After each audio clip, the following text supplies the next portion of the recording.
have just a couple of introductory who we are, and do you want us to go there or here? Do you have a preference? I think stay from this podium. I just wanted to be sure. You have an agenda? Yes, sir. That's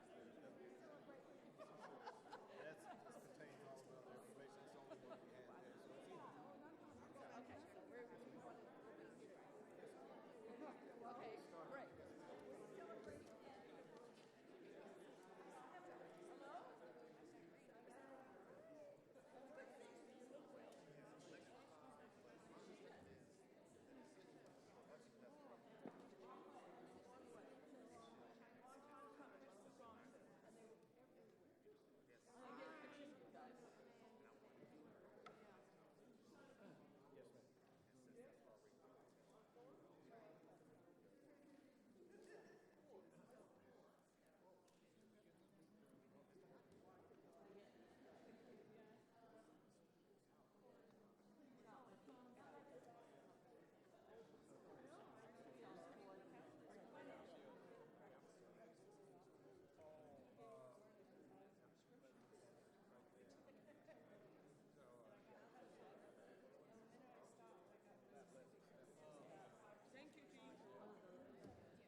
Hi, Anthony. How are you?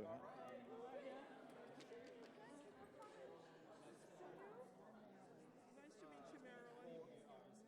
Rashida. Yeah. Going to give you some ideas of what to speak about again? You can wing it. No, this is a big celebration for the Oakland. I know, this is really amazing. And so basically, you want to just say how proud you are that they're all here, and you look forward to them making a blah, blah, blah. Do you want to say the same thing? Oh, did we sign up here? The blue, yeah, sticky card.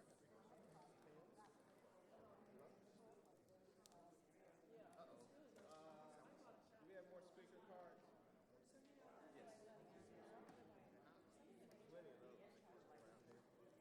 Plenty of those around here.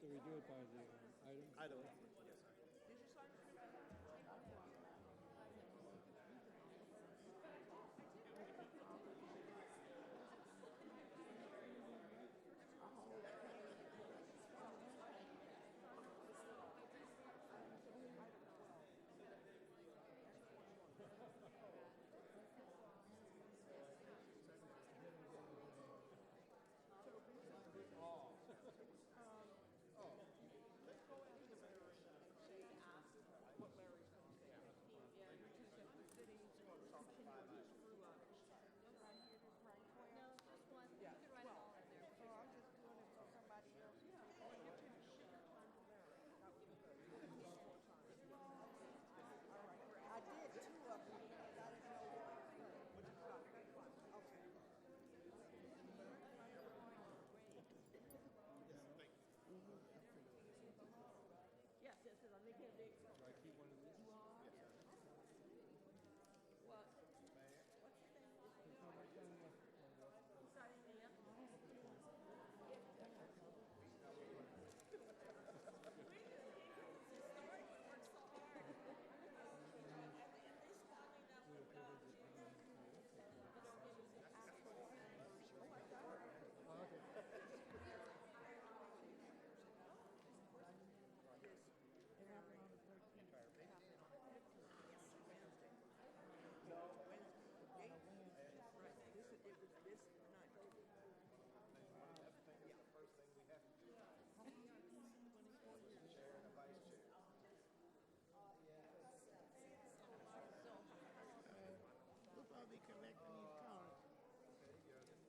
Good evening. Hello, KTOP. Good evening. Good evening, everybody. I think the microphone is on.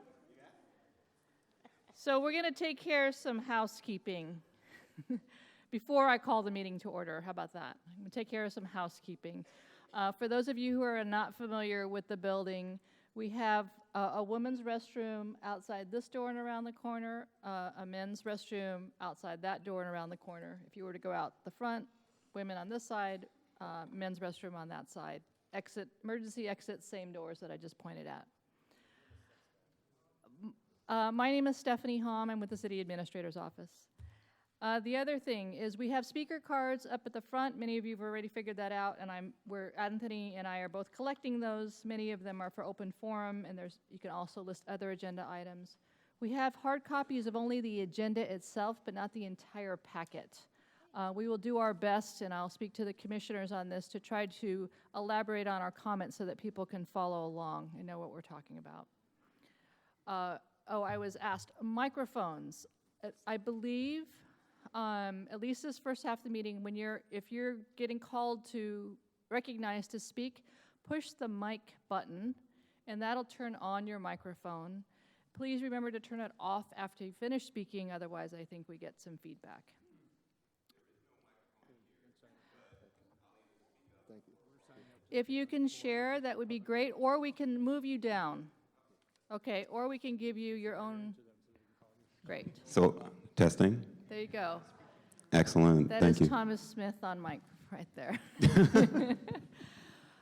It is important to speak clearly into the microphone. These meetings are being recorded by our KTOP government channel, and they'll be aired at a different time. So they're recording so that people can actually review. They'll also be not only played on the KTOP station, which is channel 10 if you have our cable here, not on DirecTV. And it'll also be available as a link on the website within a few days usually. Okay, are there any other housekeeping matters, any questions that perhaps I didn't think about? Okay, with that, then, let's call this first meeting of the Police Commission to order at 6:36. I will do a roll call. Oh, I have a roll call. Let's see. Mr. Mubarak Ahmad. Jose Dorado. Here. Ganale Harris. Here. Regina Jackson. Here. Mike Nisperos. Here. Edwin Prather. Here. Thomas Smith. Here. Maureen Benson. Here. And Andrea Dooley. Here. Great. All members, both regular Police Commission members and alternates are here. And now we'd like to do, let's see how we want to do introductions. I am okay if everybody wanted to go around and say something about themselves. Can I just get a nod that sounds, a short, there are, I think, about 5 biographies that were submitted and I included in the agenda. One's, of course, you're welcome to reference that. We should just keep it short, I think. After you do introductions, we also have, I'd like to introduce Allison Dibley, our City Attorney's Office, who will be here to support you. Again, I'm Stephanie Hom, the City Administrator's Office, and we also have our Police Chief and some of her staff here who would like to introduce themselves. So with that, maybe you want to go in alphabetical order? How do you feel about that, Mr. Ahmad? Great. Hi, my name is Mubarak. This is my first year and first time being on this board. I'm honored to be here, and I hope I represent it well. I've lived in Oakland since 1989, and I'm a father of 4 children, well, 6, but 4 here in California. And I've been a worker at AC Transit for the past 24 years. I've been a vocal protester, a lot of protests, and active in the community in sports, baseball, and the youth. So I'm thankful to be on this board and hope I serve well. Thank you.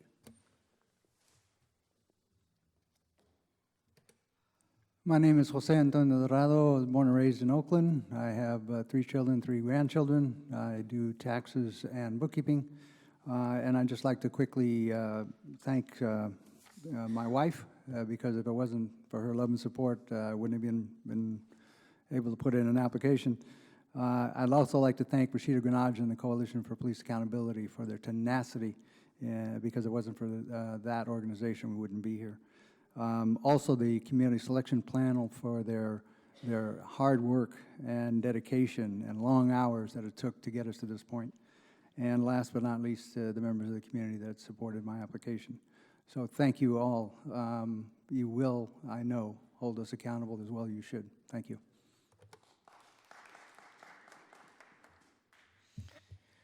Good evening. My name is Janelle Harris.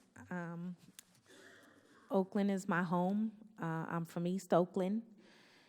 I'm a public servant, and I'm a community advocate. I have 5 sons, 4 adult sons, and 1 9-year-old son. So I'm very much vested in my community, and accountability is a first. So thank you for having me. Hello, my name is Regina Jackson. I am an Oakland quasi-native. I moved here when I was about 5. Since I'm now 55, I think I can qualify. I am a proud mother of 2 adult sons and have been working as a public servant most of my life.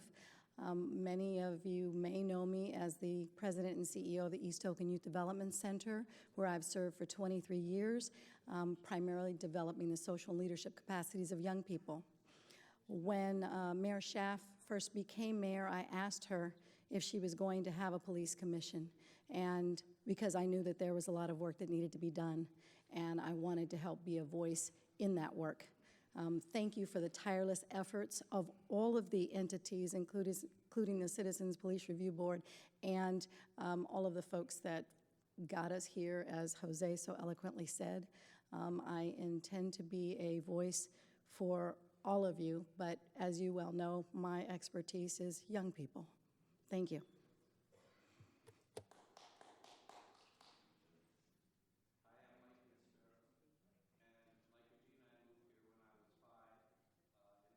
Be 68.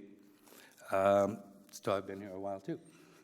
I too would like to join the folks behind Measure LL and their associates for the hard work they did in creating this commission and the selection.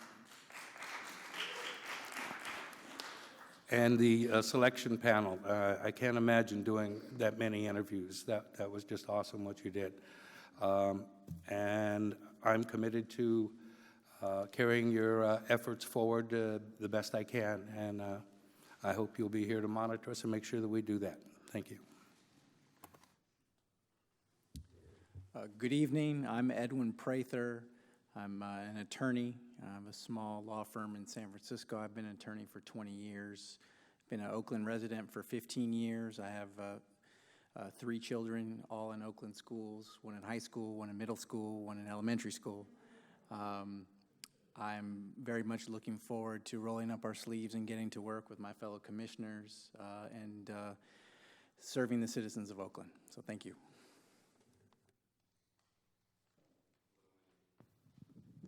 Hello, my name is Thomas Smith, and I guess I should just start by saying I feel blessed to be here, to do this work, to have the opportunity that's in front of us. It's an opportunity for real change. It's an opportunity to put in work and see a result that is going to have an impact on not just us and our generation, but on the next generation that's coming, and each and every generation after that. My original education was in education. My undergraduate, I trained to be a teacher. I was a principal in a public school in the inner city for 5 years. I worked as a management consultant, solving really difficult problems for public and private organizations. And I ultimately ended up in law school. And one of the reasons I ended up in law school is because I really believed that there was a need for civil rights to be protected, and for people to be able to feel confident that they enjoy all the freedoms that are endowed with under the Constitution. I think that this police commission is the highest honor of my professional career. I want to thank everyone who took part in helping to get us to where we are today, to have a commission that has this much authority and that's staffed by the people who are from the community. I want to thank the NAACP, and I see George Holland. He's out there, the president of the NAACP. I know he spent a lifetime working towards causes like this, and I'm really proud to have him in the audience and be able to watch us take part in this. And lastly, of course, I want to thank my wife. She, like me, is an attorney. We both serve in the NAACP and a number of other organizations, and we hope to really have a positive impact for Oakland, to work with all the commissioners here to make a real difference, one that you can see, experience, and one that you see shapes the lives of people so they feel more safe, they feel they have equal access, equal protection, and an equal claim to everything they're entitled to under the Constitution. Thank you.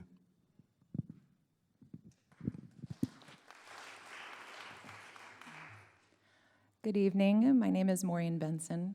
I didn't realize my resume was going to be posted in the notes, but anyway, if you wanted to read my resume, apparently it's in the agenda.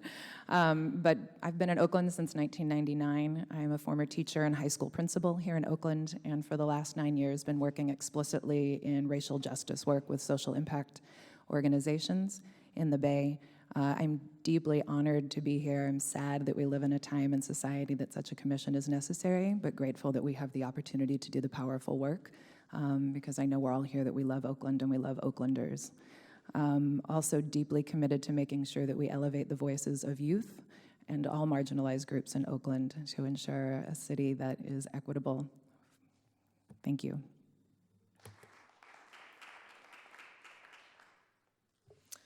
There's some hard acts to follow here. I moved to Oakland as a baby lawyer, and I've been here for 17 years. And I do labor arbitration, mediation, fact-finding, other dispute resolution. And my husband and our 2 sons and our dog and our cat live here. And I am just so honored to be here to do this work with you, and thank all of you so much for your hard work. And I'm so proud that the City of Oakland passed this measure with such overwhelming support. I really believe that the City of Oakland is behind our work, and that with that support and spirit, we can make a real difference. So thank you for letting me be a part of this. Thank you all. And then before we get to open forum, really what falls in this category, we had listed as item 11 comments from the Oakland Police Department. They are really introductions. I'd like to take the liberty of having the police chief and make her comments at this point as introductions. Yes, Mr. Disparos. Before we proceed with item 11 in the agenda, I would like to make it clear that the commission controls the agenda. I like the agenda. I would make a motion for the commission to ratify the agenda. Okay. A second. And with that, Mr. Disparos, we will get to the elections, and I will hand over the control to the elected chair. I understand that, Steph. I'm talking about ratifying the agenda so that we can take the chief out of order in that agenda. Is there a second? I second it. Mm-hmm. All those in favor? Aye. Aye. Any opposed? Any abstentions? Thank you. Chief Boyce. Thank you very much for giving us the opportunity to, first of all, welcome you and to give a little bit about us and to introduce you particularly to not only Chief Loyce, but to Ms. Gleason, who's going to serve as a liaison to you. For your information, many people may not realize, but I have been a police chief for about 20 years, and that Oakland is my 8th police department. And I started 35 years ago in 1982 in Memphis, and I've had a wonderful and blessed career, just like you mentioned, sir. Appreciate that. But also, I have been a very strong advocate for citizen oversight. And even in one of my cities where I was a chief of police, I invited the president of NACOL to come in, and they had already had a citizen oversight commission, but it was not really very effective. And we restarted and regrouped, and I brought in a citizen ombudsman for the very first time. I am a true believer in citizen oversight. It is, keeps us accountable. It allows us to be transparent, and we are going to make a commitment to you that our police department is open to you. And as a matter of fact, I believe in it so much that my permanent home had been in Seattle for 31 years, and when Seattle started and did their upstart of their police commission, I applied to be a commissioner. I wasn't selected, but I did actually apply to be a commissioner. So I have indeed great respect for the work that you're going to do. But what I want to do now is to just simply introduce you to the Assistant Chief of Police of Oakland, and give you a little bit about his background. So for those of you who do not know, Assistant Chief John Loyce, he is a 26-year veteran of the Oakland Police Department. He currently serves as the number 2. He serves really as the COO of our organization. But during his tenure with Oakland, he worked in the Patrol Division, Special Victims Section, Training, Communications, Personnel, Homicide, the Integrity Testing Unit, and the Internal Affairs Division. Assistant Chief Loyce is the department's Skelly hearing officer, which you may and will learn more about the work of what a Skelly officer does, but he is right now our #1 Skelly officer. He is also considered a subject matter expert on internal affairs and other related types of investigations. He frequently assists the city in labor-related bargaining and negotiations, and he is frequently called upon by the city attorney office to testify in arbitrations on behalf of the department. He has received numerous awards during his tenure, including being named the City of Oakland's Exchange Club Officer of the Year, a very nice award.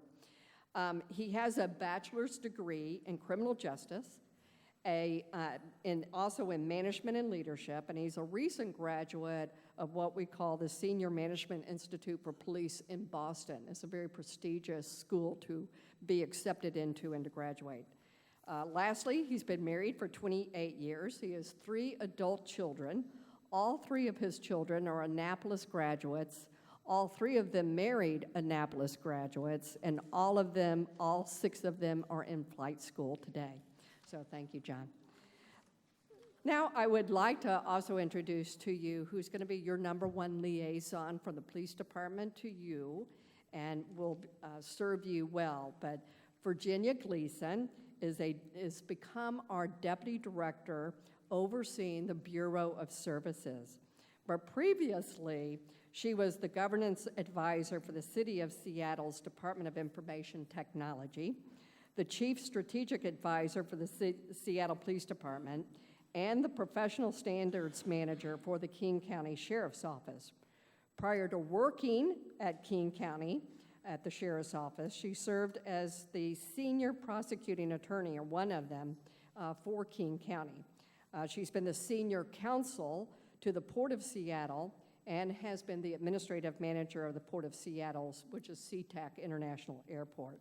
She is an adjunct professor at the Seattle University School of Criminal Justice. Her husband is a 40-year police veteran of Seattle Police Department and serves right now in the rank of captain.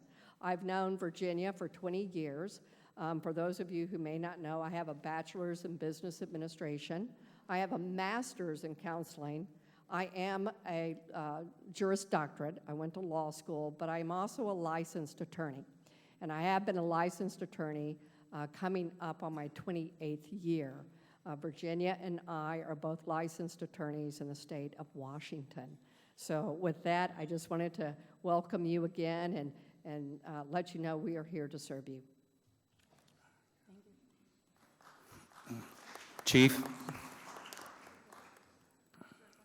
Yeah. Yes, sir. Thank you very much for the presentation. My deepest sorrow to the Assistant Chief for last weekend. I understand the Army took care of Annapolis. Sorry, Chief. Within our mandated directives, there is the oversight of citizen protest activity. Yes, sir. I think many of us, if not all of us, will be interested in taking ride-alongs. Yes, sir. I think it would be to our great advantage if we could be easily identified. We Sure. have a very poor budget, and I was Okay. wondering if the department would be willing to get us some windbreakers. I think you call them raid jackets with Oakland Police Commission on it. We'll work on, I'm happy to do that, get you whatever you need. We would like to encourage you to come and do ride-alongs as much as possible. We'll make those arrangements for you. Frankly, I think that would be very good for you to come out and actually get in the field. I'm started my field training officer program today, so I'm actually out in the field myself, and I think that would be great. I will work on a jacket for y'all, but we'll make sure that we get you what you need, okay? Thank you, Chief. I would like to endorse your comments. I've been on more than 50 ride-alongs in Oakland, and they are a great teaching experience. They are, and there's no better way to look at your department than to come actually be a part of it. So, appreciate y'all. Thank you. And the final introduction, I just want you to know that Mr. Anthony Fennell is also here. He'll be part of the agenda later. He is your interim Executive Director for the Community Police Review Agency, the CPRA. I understand some of the staff is here as well. So with that, I'd like to move over to the next item, which is open forum. We have quite a number of speakers who have signed up. I will read off all the names. People can come up in any order, not necessarily in the order that I call you in. If it's okay with the commission, we would allot about 2 minutes per speaker. So with that, I have Jack Daniels, Aline Warren, Saeed Saeed Karamuz, I hope. Ruby Stein, Vildred Tucker Dawson, and John Jones III. There's more, but should I just keep reading? You can all start. Okay, I'll read them all. Larry White, Mariano Contreras, Onofre Antonio Abarca, Paula Hawthorne,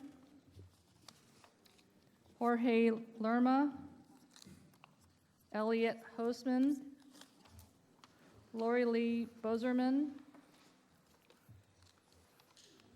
Mary, you're on a different item. Bruce Schleichmarchen, sorry. I actually have a blank here, but the organization is the People United for a Better Life in Oakland. Jean Moses, Danny Cotton, I believe it's Edward Williams. I believe that's all the open forum. I'll look through the rest that I have in case I missed any. You have the floor, Mr. Jones. All right, thank you. Good evening. My name is John Jones III. In addition to being a member of the Coalition for Police Accountability, I also have the pleasure to serve as the vice chair for the selection panel. I would like to begin my comments by, first of all, thanking each and every one of you. I want to congratulate you for being a part of this commission. And I want to ask the crowd to join me in that one more time.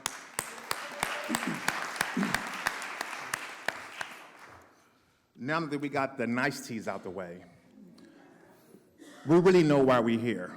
This was a mandate. Anytime 82% of Oakland residents vote for something, that means this is really an issue that's near and dear to our hearts.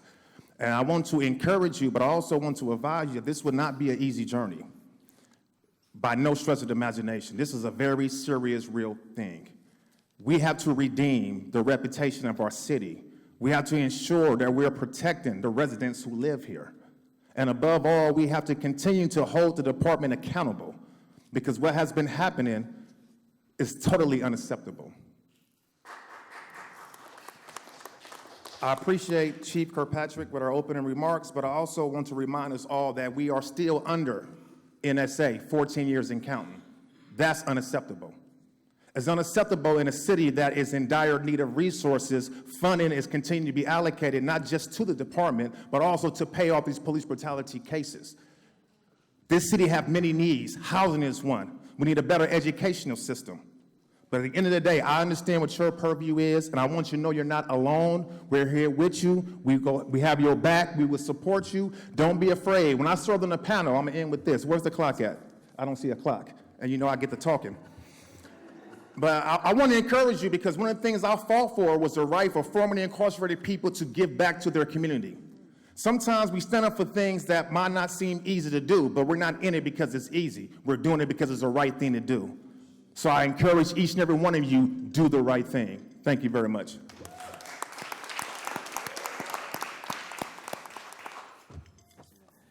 Good evening. My name is Saeed Karamuz, and I want to first and foremost thank you for what you're about to do. This is a very, very important role, and all of you are doing it on your own time. And I know it's hard work. I served myself on the Privacy Advisory Commission, and it's a fraction of what you guys are going to be doing. So it's really, really impressive that you have chosen to do this. Honestly, that's really the only thing I wanted to say. Thank you so much. This is a super important thing, and I served on I am a member of the Coalition for Police Accountability, so it's very gratifying to see this come to fruition. So again, thank you and welcome.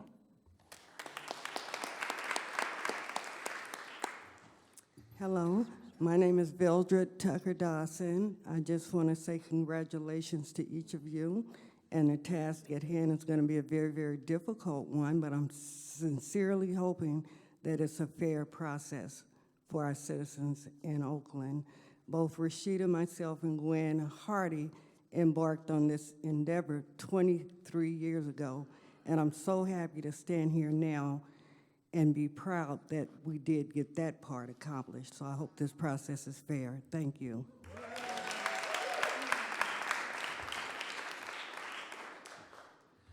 Paula Hawthorne, another member of the Coalition for Police Accountability, and also of Soldiers Against Violence Everywhere. Soldiers Against Violence Everywhere stands on the street corner near where people were killed, hold up their names and say these people are not to be forgotten, and not just blips that go away, that we call their names out, and we say these kinds of killings shall not happen.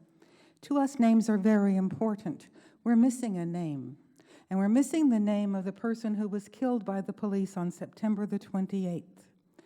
Oh, was someone killed by the police on September 28th? Do you remember this? Was it in the newspapers? It made one newspaper, and here's what happened. There was a traffic accident in Fruitvale. The man ran from the accident, tried to get up on a bus, and the police tasered him. Yes, you remember. The police tasered him. What was his name? Thank you. I could not find that name anywhere. I have not seen it released. I have not seen the coroner's report. They said in the newspaper there would be a coroner's report done. He was 40 years old and 41 years old and African American. That's what it said in the newspaper. We need much more information about this man. Yes, lives matter. Black lives matter. This man's life mattered. He was killed by a policeman or policewoman, and we need to know why. We need to know what happened. Personally, I don't think they should have been chasing that guy up on that bus. They could have used better training. They could have surrounded the bus. They could have done something. They didn't need to taser him to death. That's what I think. But what do I know? That's why I'm appealing to you. Get to work. Get to work. Not just training, not just ride-alongs, get to work, find out what happened to this man. In each of the monitor's reports for the last 2 months, they have said, we will have an executive force review board in the next month. They haven't. An executive force review board is what the internal police department does when they are trying to find out what happened when someone was killed in custody. I'm sure this is for this man. I'm also sure that you should demand to be a part of it. Thank you.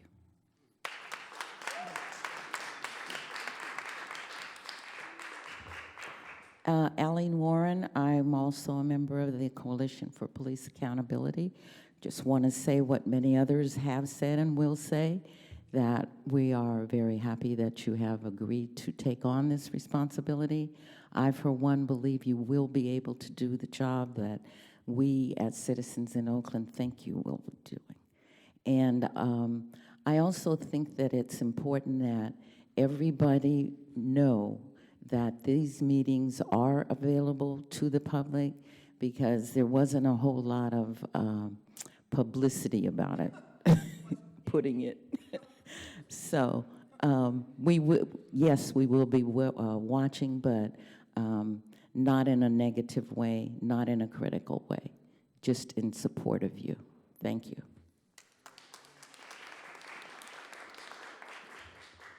Bruce Schmeeken with Coalition for Police Accountability in Oakland Community Organizations.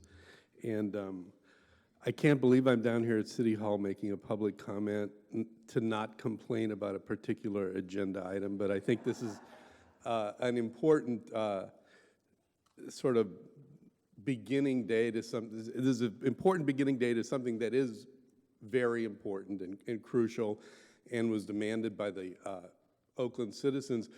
Mainly, I want to thank you just for your service, for willing to serve on this commission. And I want to thank Rashid Granaj and the veterans of the coalition, many of whom go back years and years and years to make this event happen tonight. And I also want to suggest that you are going to have strong allies in the community, among that 83%, who are going to work with you and stick with you along the way to make sure that you can do what you need to do effectively. I'm going to make one complaint. I really wish that you were starting your work with a strong, effective governing ordinance in place, but I'll leave it at that. Welcome and thank you. Mariano Contreras, Latino Task Force and Coalition for Police Accountability. June of 1976, there was a call for a suspect, Latino suspect, robbery suspect. And of course, many, many young Latinos were stopped. One Latino in particular, Barlo Benavides, was stopped by Michael Cogley, Officer Michael Cogley, Oakland Police Department officer, and blew his head away while he was searching him. This was 1976, almost 41 years ago. Michael Cogley has retired and has a pension and has never been charged with that. The Benavides family has no closure whatsoever. Back in those days, we hit the streets, we marched, we demonstrated, we called for a police review board. Nothing became of that, of those demonstrations. This commission here provides us with a little bit of closure forthcoming, hopefully. So the world is watching, the nation is watching. This commission could be a model for the nation. And I just want to say one thing. 83% of the voters of Oakland approved Measure LL to put the police commission in place.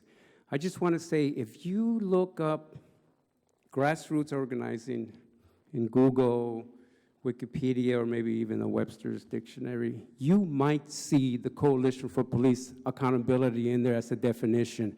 And I highly suspect that you folks are also part of that genre. So we just want to welcome you folks and also reiterate what everyone here has said, is that we are here in support of you folks. We are here, and do not forget that. Go on.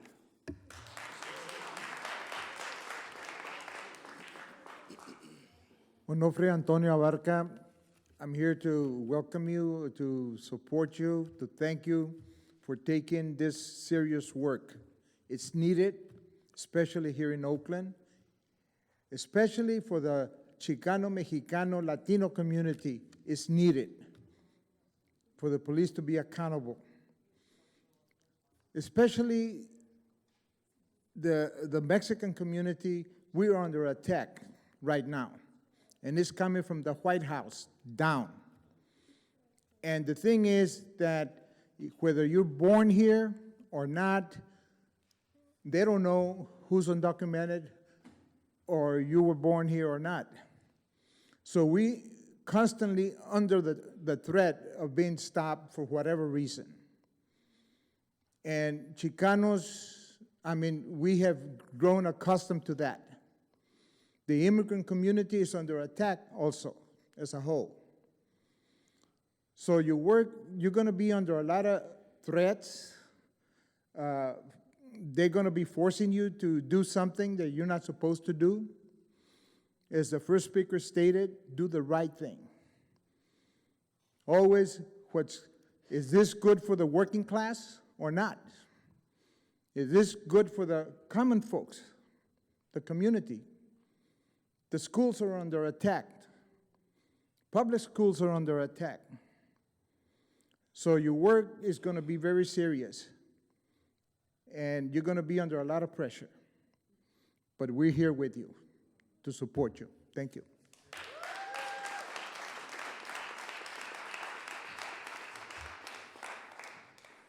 Good evening. My name is Jorge Lerma. I am born and raised here in Oakland. Went to school with Mike. We'll talk about that later. And the main thing, as a Mexican-American, Native American person, born and raised in Oakland, I understand that we have been overlooked many times. Oakland loves to say that it is the most diverse city in America. Well, diversity is one thing, but equity is another. I would like us to change that slogan of the most diverse to the most equitable, because it's no longer about what we look like. And that's also the challenge that I would like to bring to this group, that as Black, brown, and Asian faces replace some of the old white faces that ran the city, it's not a matter of just changing faces. It's a matter of changing the philosophy and the practice. We've had too many instances where also people of color uphold the system, that are part of creating the oppression or maintaining the oppression of the city. I, for one, you can count on me as an ally and to work together. I've been appointed by Noel Gallo, District 5 representative, to the advisory board of the Neighborhood Police Commission Action Group. And so we're going to be colleagues, and I'll be on those ride-alongs and walk-alongs, because it's not just about better policing. It's about transforming our city. It's about redefining the city. So we have a focus, but that focus is going to take us to every corner of the city. Thank you.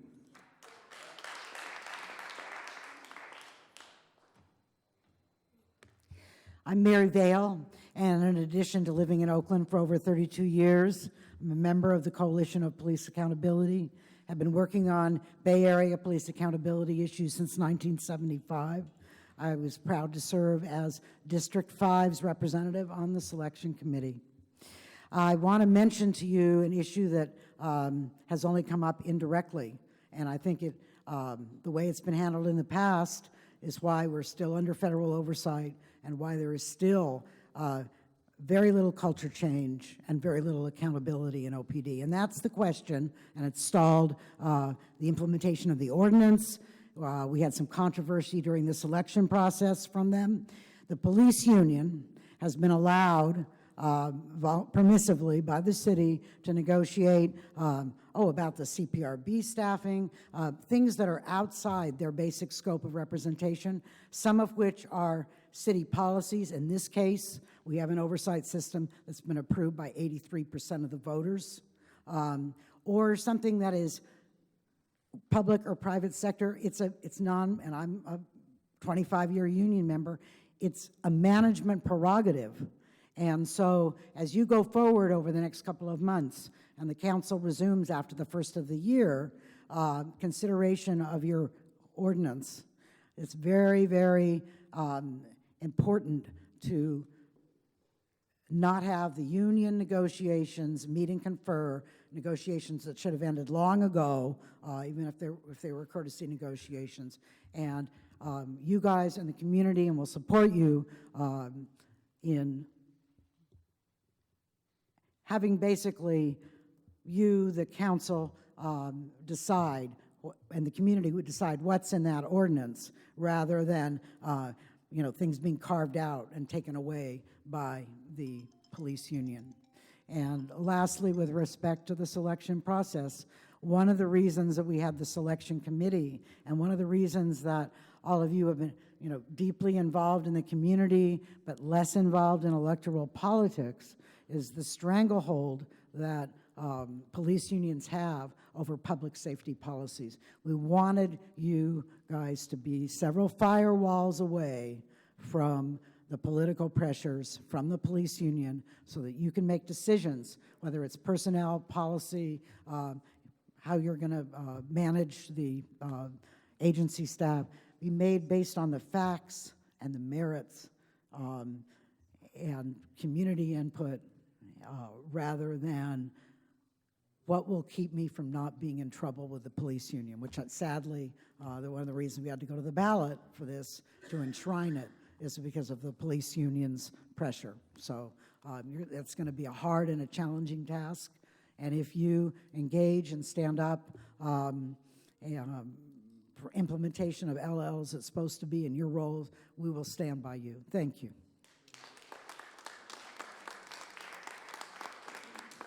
Hi, I'm Ruby Stein, and I'm a citizen of Oakland for about 25 years. I'm just here tonight to welcome you. I also am from my neighborhood, NCPC 17XY, and I'm here to welcome you, and I'm looking forward to working with you to help reclaim citizen authority over our police commission, our police department. Thanks, and welcome. Hi, my name is Lorelei Bosserman. I'm an Oakland resident, and I'm a member of the Coalition for Police Accountability. I had to come up here and tell you how thrilling it is to see you in your seats, because there are so many people who worked so hard for so long to make this a reality, and here you are. You've got your work cut out for you, as you know. We've got a relatively new police chief who is already being accused of lying and covering things up. And about a million other things that need your attention. And I want you to know, well, a lot of other people have said it too. I was going to say, there are people who will help you. If you find that you need help, if you find that you need support, there are a lot of dedicated people who want to see you succeed, who want to do the work so that you can do your work. And you may find obstacles in your road. Sometimes it seems that the city is dragging its heels on certain things that the commission needs. Sometimes it seems that the police union is interfering. So where you need help clearing obstacles, reach out to us. We will help. And go forward and do great things. Thank you. My name is Jean Moses, and I'm a member of the Coalition for Police Accountability and of the Oakland Community Organizations. I have been in Oakland for only 2 years, but I wanted to reinforce what was said earlier about communications. It was mentioned that there was not a lot of it with regard to this first meeting, and I've read about other police commissions and that they have not gotten the support of the community oftentimes because the community doesn't even know what's going on. So I think that transparency is important, and I hope that we can support you in making sure that your work is well publicized and that your equity and openness is well publicized to that 83% so that folks really step up and tell you what's going on and support you in any investigations that you have. So thank you again. It's going to be hard work, but we're here for you too.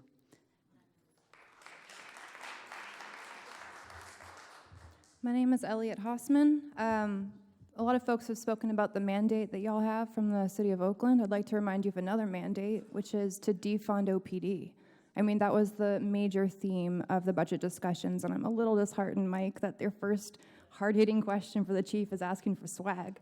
Like, maybe y'all could crowdfund for those raid jackets like folks have to do when the police kill their loved ones, you know? So 144 people applied to be on this commission. As long as there are police, Maureen, police commissions will be necessary, okay? This is the slave patrol in new outfits. So long as we have them, y'all are gonna be necessary, but I'm a little disheartened because this is not what we would think of as a citizens oversight committee. I mean, there are a lot of community members, many of those 144 people who applied, who see the daily violence of the OPD applied. And they're from a range of walks of life in Oakland. They have a deep stake in the scrutiny that you will be giving the OPD. But this is the commission that we got. There are no young folks.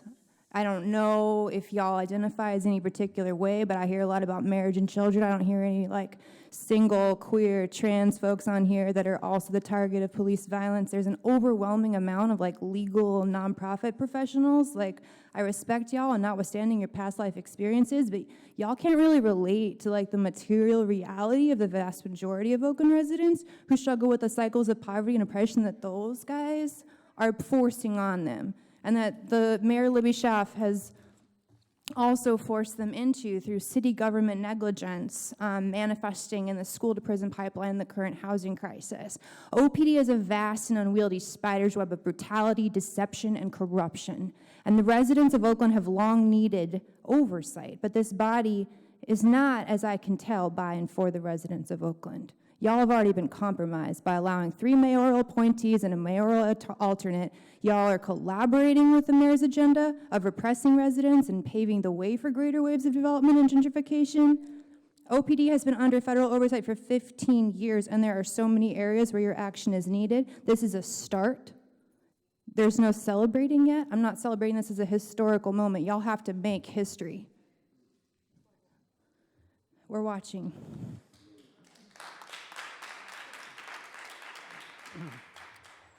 My name is Dr. Floyd Hune. I practice in Oakland, living here since the 80s. I grew up in Berkeley. I take some exception to the speaker earlier. What I'd like to do is pose a positive future for you, because any of us who've lived in Oakland a long time know that the principal contradiction in this city is between the police department and the youth. If we can improve the relationship between the youth and the police department in the next few years, Oakland's poised to take off into the, forward into one of the best cities in the country. The thing that's holding it back is alienation and distrust on the part of our youth, especially minority youth. When Regina Jackson was announced as one of the picks, I knew that we would have a good relationship with East Oakland youth. The agency she runs is a model of connections to the youth. People that don't know that means that you don't know Oakland. The East Oakland Youth Development Corporation is a model of youth leadership. So Regina Jackson is a mayoral appointment, and I was against too many appointments by the mayor also, but when she turned to Regina Jackson, I knew that at least something was right about her appointment. So that's, I think, looking forward, if this commission can do even half of the work that we have in mind for you, this city's going to take off, because the main negative drag is going to be done away with. So thank you for agreeing to serve. We're going to be working with you. Let us know when you need help. Thank you.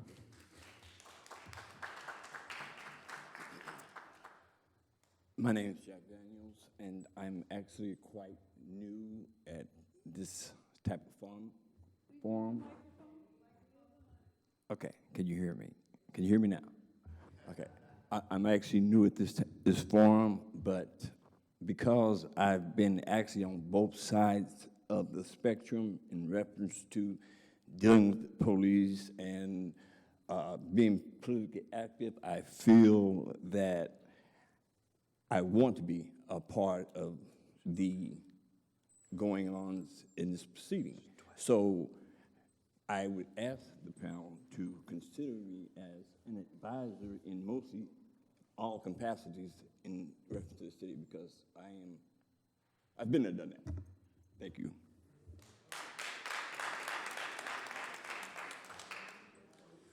My name is Danny Cotton. I'm by way of Harbor Homes, born in 1954. I'm 63 years old, and I believe in what the Black Panthers taught me was to keep the neighborhood safe, and I thank you guys for stepping up. This is not the first time this forum has been here. I think they had it before with the Panthers. They used to police the neighborhood. So I thank y'all for stepping up and bringing that back alive. You're greatly appreciated. I would like to make one suggestion, that here lately I've been seeing police just driving and running through red lights. And that there, you know, it teaches our youth that they can do that. You know, if they see the police do it, they gonna do it. See, so that's a bad practice, I think. And I don't think police, they train to do what they do. So if they get to the policy where they do things, they need to be held strictly accountable. When I went to prison, the judge said, you should have knew the law. Now, if the police know the law, they should be disciplined according to that. I mean, sincerely disciplined to that. And like I said, we here to help y'all. My life ain't been very colorful here. I've been in and out of prison, but I surrender to y'all mercy. If y'all want to do something and try to work with the youth and work with the community, we willing to work with you. Thank you.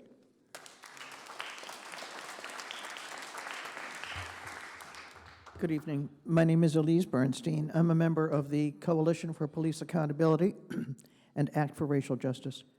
This meeting begins a new era in Oakland's troubled past in policing. The Police Commission can change the OPD's history of institutional racism and the long-standing protection of OPD illegal behaviors by city administrators and many elected officials. There were 3 council members who have been outstanding in supporting the community's efforts to get this police commission to exist. And those are council members Kaplan, Brooks, and Gallo, and we thank them. Oakland's law-abiding residents welcome and support the apolitical commission and stand ready to continue advocacy for legal, constitutional policing and a renewed partnership with the reformed OPD. Thank you. My name is Edward Williams, and I am 76 years old, and I have been in and out of prison since 1959. So I know the police. I know the mentality of the police, and I haven't heard anybody speak about the mentality. I've heard, I think it was the chief came up here and talked about all these credentials and stuff that they got. Well, all those credentials might be preventing you from being able to relate to the community. I have been abused in Oakland.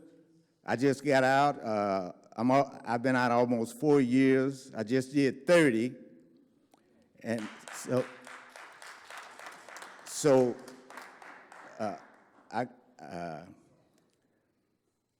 one of my brother-in-laws retired from the State Department. My oldest son did 20 years in the military. Some of that time he was a police officer. I got a nephew that's a police officer. And I've been abused by the judge in Oakland. I've been abused by the district attorney in Oakland. I've been abused by the police in Oakland. So just like a PhD is firm in their belief in their field and what they know, I know the police. And it's all about their mentality, that training that they go through. Just like any other field, when you go through that training, you make a transformation. You go through a metamorphosis. And that's what the police do. They go through a metamorphosis, and they start saying us and them. The Civil Liberties Union put out an article and said, this man on the left is 75 times more likely to be stopped by the police while driving than the man on the right. The man on my right is Charles Manson. The man on my left is Dr. Martin Luther King. That's what the Civil Liberties Union said. Now, if they're wrong, then you tell them that they're wrong, not me.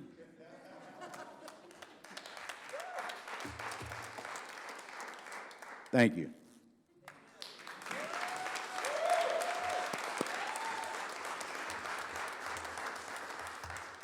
Good evening. I'm George Holland, president of the Oakland branch of the NAACP. I've been involved in civil rights work most of my adult life. I'm a practicing attorney. I served time as a public defender in San Francisco. I lived 23 years in the housing project. So when folks get to talking about police, and now we have a police commission to kind of monitor what the police do, does not mean that all the problems are solved. The NAACP is 109 years old, and we're still here fighting the same fight that we've been fighting for the whole 109 years. Do not believe that this is the answer to all the police problems that we have in Oakland. Be aware, too, that you may be a subject of criticism, too, if you don't do your job. So I can sit there and tell you what your job is, but I can't tell you how to do it. Each of you has a responsibility, and you also should have some integrity. You know, I tell jurors, listen to the evidence before you make your decision, because whatever your decision that you make is going to really affect someone's life significantly, whether it's a police officer or a citizen. But we know what has been happening. We have a distrust for police. That doesn't mean all police officers are bad, because when you get in trouble, you don't call a boy down the street. You call the police. So I'm telling you, so they have a job to do, and we have to make sure that they do their job properly. That's what our responsibility is, because citizens are supposed to be safe, and we have to have police officers that we can depend on. So yes, there should be more training. Yes, there should be more interaction between the police officers and the community. But I think that all of you appear to be reasonable, intelligent individuals, and I think we can trust on your good judgment, so we don't have to come back here every year and complain about what are the police doing. They're out of control again. So I hope that you do your job, and the NAACP is always willing to try to assist you in any way you can. We even try to assist the cops, and they won't listen to us too. But I'm telling you, we have a job to do, all of us. So don't think it's that easy. And we'll be back revisiting you folks, and we'll tell you if you're doing a good job or a bad job. Thank you.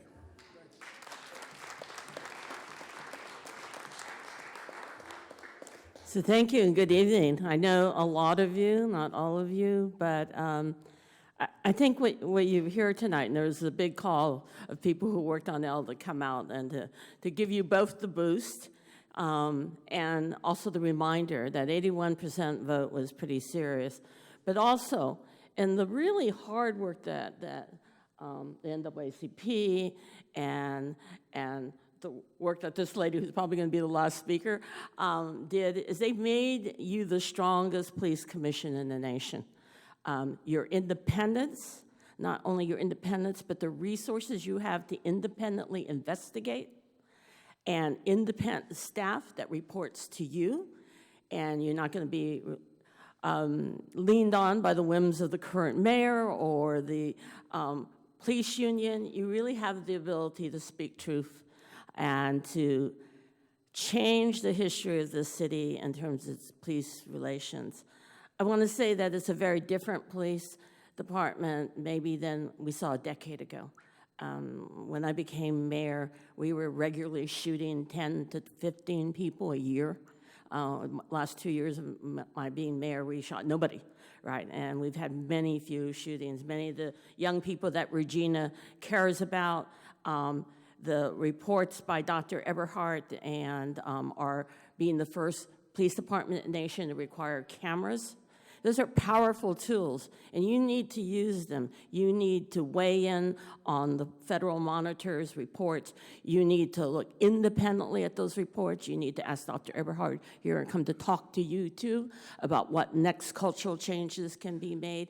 You are in this great position, and a lot of people will be looking at you. The network that we created under Barack Obama is probably not going to be around much longer, but there were lots of progressive cities that were coming together and sharing what was working on police reform. Police reform is probably one of the major issues of inequity and disparity left in America, other than everything else that Donald Trump has started. But it's one that we can't let get lost. It is really the question of how particularly young people of color are going to see their future. And you now get to pretty much be neutral and ask everyone. You have a younger police force, a more diverse police force. The last 5 years, we finally have hired people who look like Oakland. You need to keep an eye on that. You need to be beyond traditional, just regular police complaints. You need to look at hiring. You need to look at what kind of training and culture. You need to push the envelope of what police commissions do, because if we don't do that, we won't change the culture of the city and the police department. And we can do that. We've come a bit, and we are now giving you the resources. So I really wish you a lot of luck. And a lot, I was happy to help people on LL, and I knew that it would be really important because you have the ability to be the leader in the country. And many of you come from great places and are in the community. Thank you, Mayor Kwan. And so remember, you're a community police commission. Thank you. Thank you. Looks like we have one more speaker. Okay, well, good evening, commissioners. I bring you greetings from the San Francisco Police Commission. Can you state your name, sir? Name is Dr. Joe Marshall. Thank you. Nobody knows better than me what you're getting ready to get into. Believe me. Thanks for your, Jose, I told you I'd be here. Thank you for your calls. I know some of you are meeting tomorrow with my commission.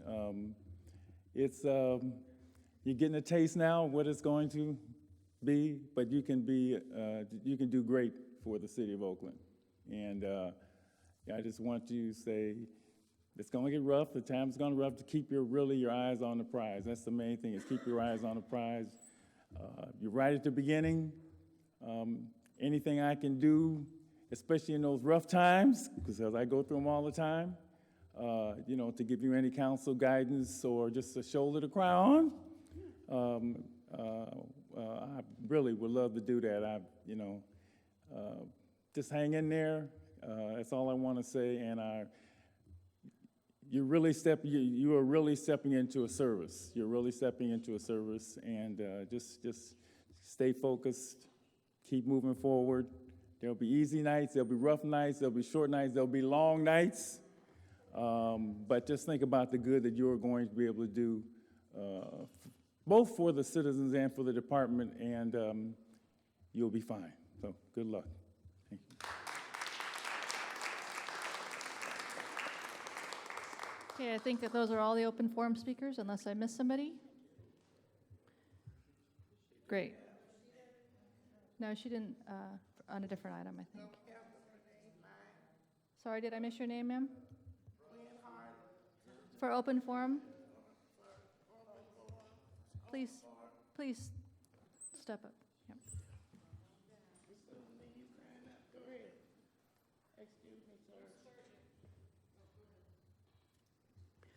I'm Susan Shaw. Welcome, everybody. I want to give you my blessing. I was on the CPRB from 2008 to 2012, and I am so glad to see you all. Just welcome. And again, I'm with the Coalition for Police Accountability. Call on us.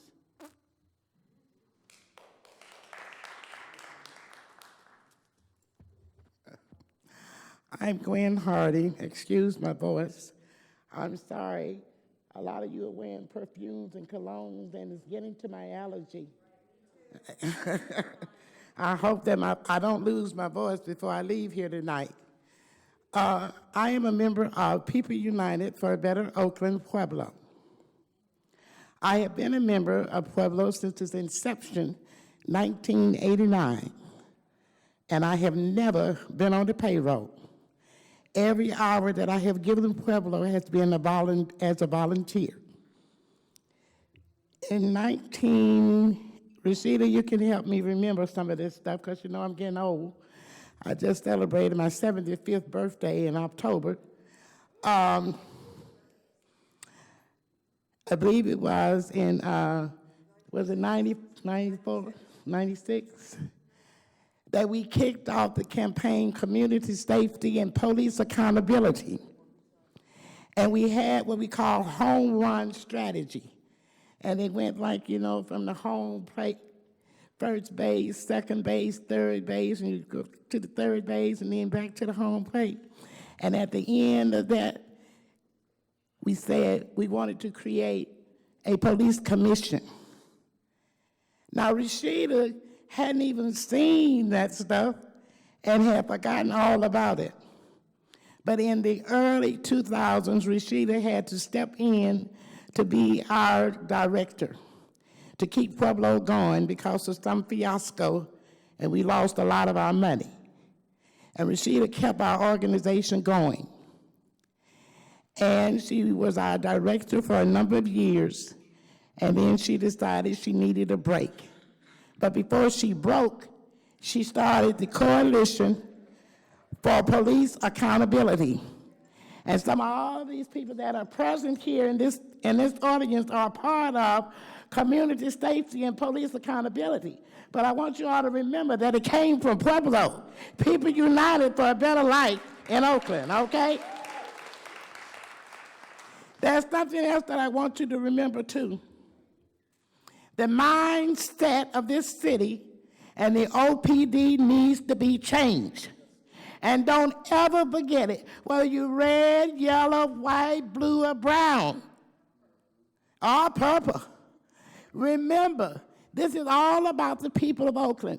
The people voted for this. This is what they want. They want to see change. They want to see better relationships. They want to be respected. I am a widow, a mother, a grandmother, and a great-grandmother. I have a great-grandson that's 20 months old. I have a little great-granddaughter that's 21 months old. I have a 5-year-old great-granddaughter. I have a 9-year-old great-grandson. And my oldest great-granddaughter is 22. Now, I am doing this, like I said, I don't get paid a penny. But I do it because this is my city. I've been here since a teenager. I came from Birmingham, Alabama, in 1957 to live with my dad and his wife, my stepmother. And believe it or not, I had never been any place. And I came out here on the train by myself. But my grandmama told my mama, we have taught her. She know what to do. And if anything happens, she got sense enough to use the phone. And I've been here ever since. Okay? That's the way I grew up. And my grandfather was a minister. He wasn't a pastor of a church, but he was a minister. And he told all of his kids, do unto others that you will have them do unto you. I have tried to do that. I may not always succeed, but I try. And this is what I want you all to remember. Do unto others, and you will have them do unto you. And tonight is a special night. Rashida probably get mad with me, but I don't care. This is a very solemn and important thing I'm about to say to you. Rashida came to us after she had talked to Cop Watch, after her husband, her son, and the dog was killed. Did you hear me? The police officers killed her husband, who was a double amputee in a wheelchair, and her son and the dog. All of this was about a dog, a D-O-G, four-legged animal. Do you hear me? That's why Rashida came to Pueblo, because Cop Watch was doing their thing in Berkeley. Pueblo was doing our thing here in Oakland. And Rashida has been with us, and this is why this is so important to Rashida, because she lost members of her family. And it happened on a Wednesday night, 20-plus years ago. Thank you, ma'am. Thank you very So much. you all remember that. And remember, do unto others and you have them do unto you.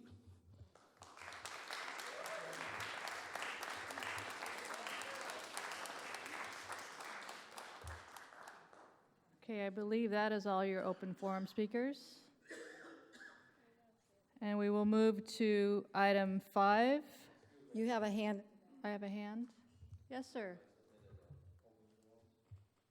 Sorry, are you an open forum speaker?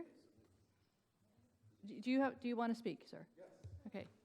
Just identify yourself so we can have it on the record. Thank you.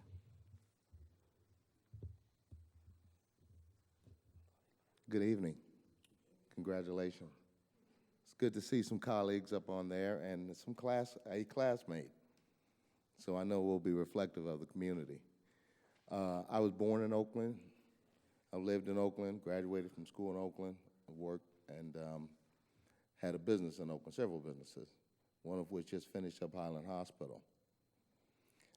I'm glad to see all these people who are independent of what I had to go through back in 1990 when they had the Rough Riders. I was pulled over repeatedly for being black and driving a IROC Camaro. Always had license, registration, no drugs, no alcohol, and was a businessman. The sixth time being pulled over in 3 months by the Rough Riders, which happily they got rid of after numerous attempts and many, many lives they destroyed with false evidence. I went down to IA because I had an attorney in my family who recommended I report these bad actors. IA gave me a little card and said, next time you pull it over, give them this. I couldn't wait to get pulled over again. I drove around looking for police. They used to look for me, but I couldn't wait to show this card. And within 4 days of me getting that card, I got pulled over. I rolled my window down this much. And again, get out of the car, guns drawn. I said, you need to see this card. And from that day, I was never harassed again.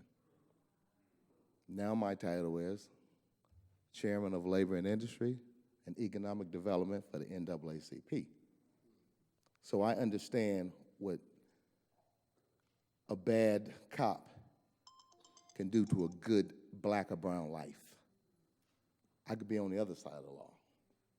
So I implore you, I beg you, I humbly ask you, do your job with compassion and see more brothers like me step up to the plate. Have a nice day.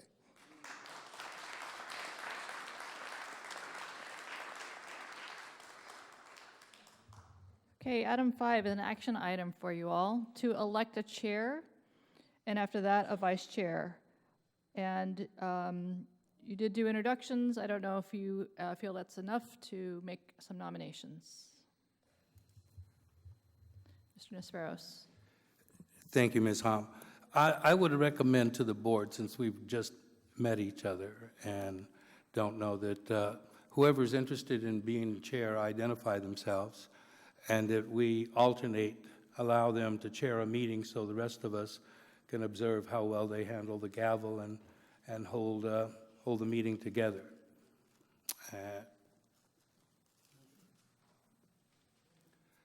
I would move that, Ms. Hom. Second. Do you understand the All motion? those in favor? The motion was that all of the commissioners who are interested in being chair identify themselves, and that we rotate through those people so the full board can have an opportunity to observe them being chair, and after that rotation is complete, then we will select a chair.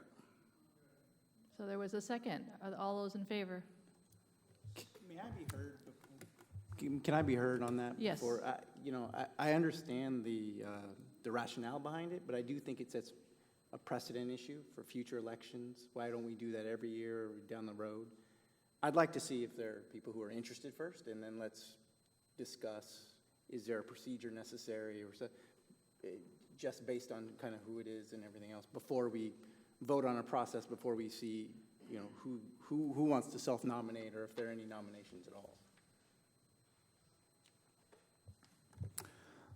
Well, I would be interested in being the chair, but it doesn't make any sense to me to make a decision this important for the head of this commission with not only our responsibilities, but the responsibilities of the chair when we've just met each other. So I would support Mike's motion, and I would add that in the proposed draft bylaws, it says that we would select our chairs in February, with the nominations being the preceding meeting. So I would suggest we do something along those lines where we push back the actual decision for a chair, and in the meantime have this rotation that Mike suggested. I think that once we've done that, I think we'll have a far better idea of who should be the chair. But also, in terms of a precedent, it's a valid point, Edwin. I would say that if, in fact, we do, and I would hope we'd have an ad hoc committee to go over the bylaws, if in fact we do adopt the bylaws with a procedure for selecting the chair, that we simply would adhere to that. But in the meantime, I would suggest that we go ahead and have, for lack of a better term, temporary chairs until we get to whatever point we decide that we'll make a decision about our permanent chair. While Any I other discussion? and Commissioner Dorado, I appreciate your input and experience on this issue. I just also like to mention for my fellow commissioners that it's also delay. And I heard a critical mandate from the people tonight that we get busy. And delaying voting on a chair, I think, does add to that delay. And to the extent that we have to roll up our sleeves and a lot of work to do, having a chair in place and a vice chair in place as soon as possible helps allow us to do that. We can certainly kick the can down the road on the issue, but we're here to make hard, critical decisions. Let's start tonight.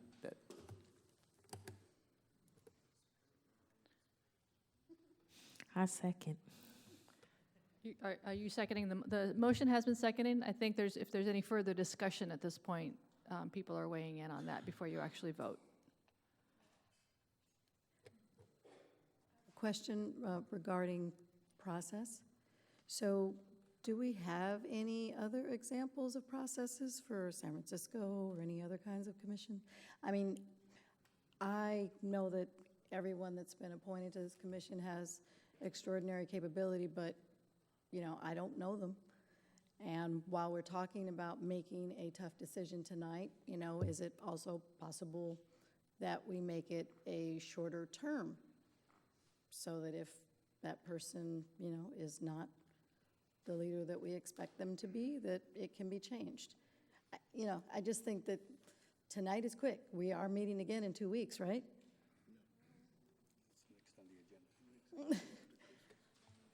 I believe so, but that's a decision we can make. Yes. So I'm just wondering if there are some other processes that any other police commission has done, Dallas, you know, some of the more respectable ones. Just wondering. Do we know of them? Allison, do you have any comments? No, I'm sure there are examples out there, few examples, but we do not have them for you tonight. Or perhaps, do I understand that there's 3 people interested in chairing, or have not everybody had an opportunity to speak? Yeah. Mm-hmm. Is Dr. Joe Marshall in the building still? Oh, there he is. Okay. Please step up, sir. We need you. Yes, ma'am. Hello, What can I help you Dr. with? Marshall. So can you help us with an example on how a chair is selected in San Francisco? I can't give you I can tell you what we did. Okay. That's what we want. And the commission in San Francisco has been around for a while. However, used to be a 5-member commission. It was changed in 2004 to a 7-member commission. The commission the old commission was appointed by the mayor, the 5 members. The new commission was stretched to 7, and 4 were appointed by the mayor and 3 by the Board of Supervisors. So it became 7. When that commission came in 2004, they vacated all the previous seats, and the 7 of, and I've been on since 2004, all 7 of us met just like you did that night. What's difficult for you is that we had a process in place.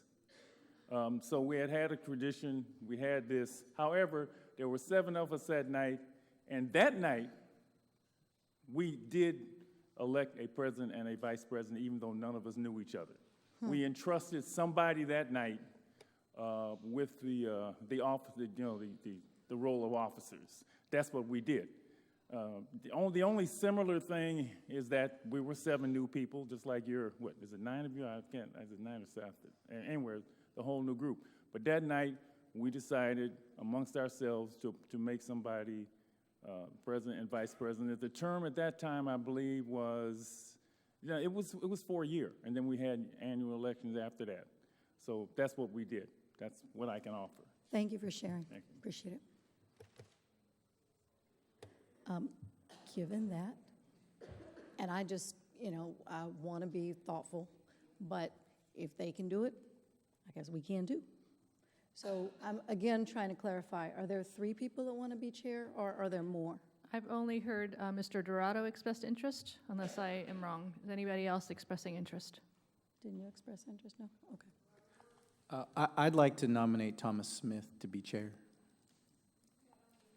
if he'll accept.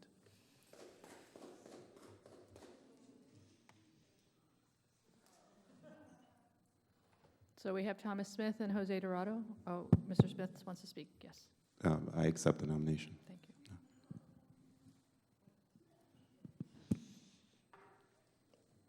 Is there any other interest? So I'm interested in being chair. Okay, Ms. Harris?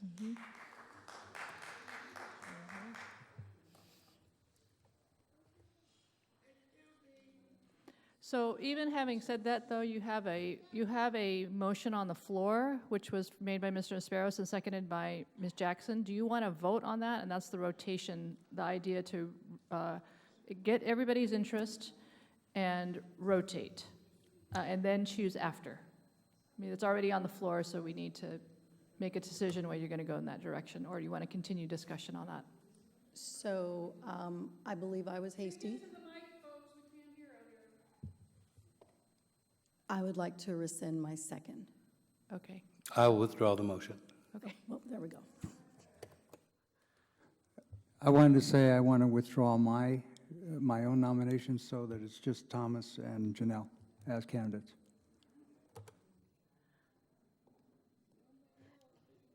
Question.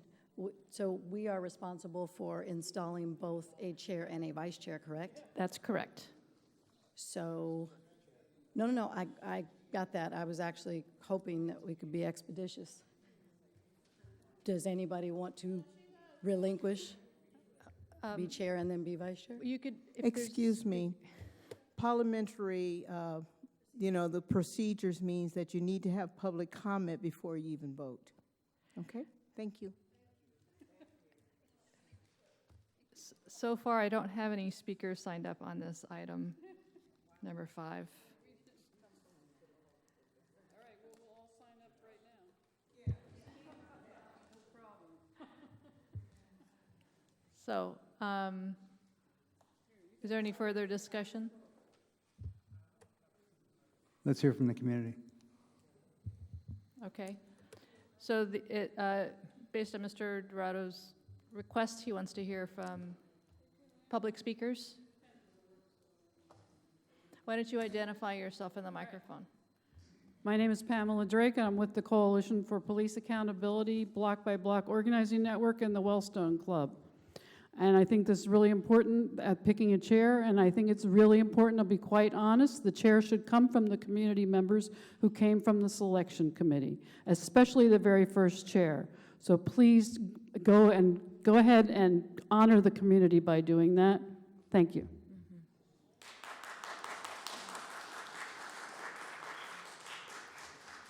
I'm Trish Gorman from the League of Women Voters. Sorry about my voice. I would just suggest that the 2 candidates, Thomas Smith and Janelle Harris,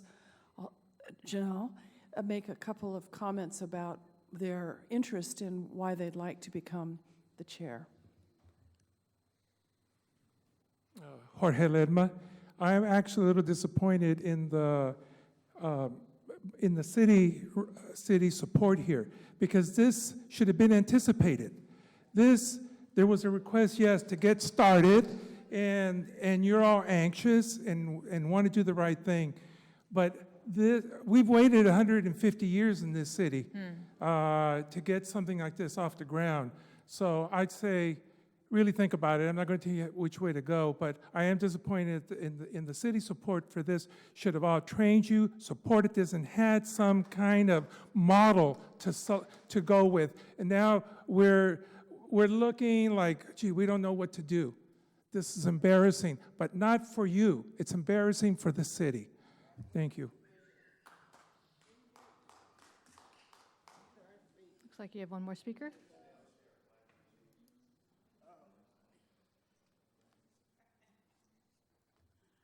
I signed up for number 12, but I'm not going to be here all night for all this foolishness. You all wanted to be on this commission. You went through the process. So if you didn't, you should have been checking out what it was that was going to be your responsibility, how you were going to go about it, and all of that. Instead of sitting here now trying to debate who's going to be the chair, who's going to be the vice chair, the president, the vice president. You all should already have that stuff already in your head. It should already be ready. We didn't come here to hear you all trying to decide who's going to be your presidential chair or whatever. And I'll probably be gone. I signed up at number 12. And the way you all going, I'm not going to be here all night. Not like I was years ago down there at the city, at the old auditorium when the meetings and stuff was going on and they were trying to bring the Raiders back here. Not tonight.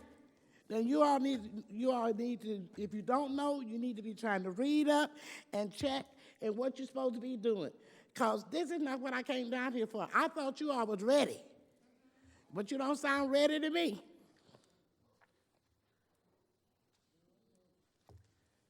I would just like to suggest that you pick a chair and co-chair or vice chair for like the next 2 meetings and move on and then come back to it. I'm Cheryl Walton. I'm with Block by Block Organizing Network and and also the Coalition for Police Accountability. I think you need to, I don't know if you all who have raised your hand to nominate or want to accept know the responsibilities of the chair and if you really have time. It's more than just coming here and facilitating the commission. It's being a part of the executive review board, it's setting up the agenda, it's choosing who's going to be on the discipline committee. It's kind of overseeing a whole lot. So you have to have time in your schedules in order to be a very good chair. Okay? Thanks.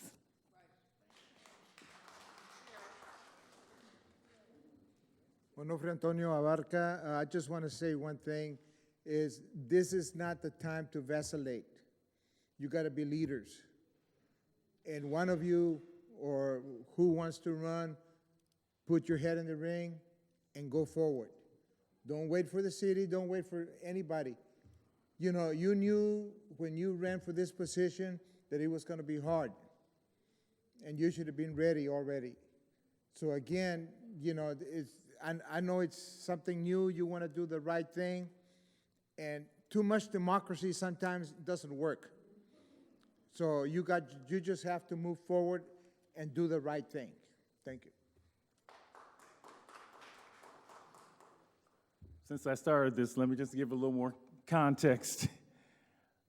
The night we met, I was the novice. I had never been in city government. I could not have been chair of anything. And I'll just say that. There were veterans. In fact, the person that we elected chair was a veteran city attorney, so we knew she kind of knew the landscape. I will just say the one thing that's probably the most important thing is parliamentary procedure.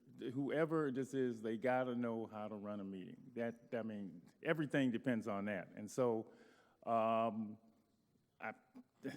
don't want to make any suggestions because you make your own, but I had no idea. I mean, not just hearing what I've heard before, maybe a suggestion is to study each other for a week and then come back, or just learn what each other's strengths are. We did it that first night, but again, there were veterans, I was a rookie, and so I just want to put out the complete context of the meeting that night so you'll know how it went down. Thank you.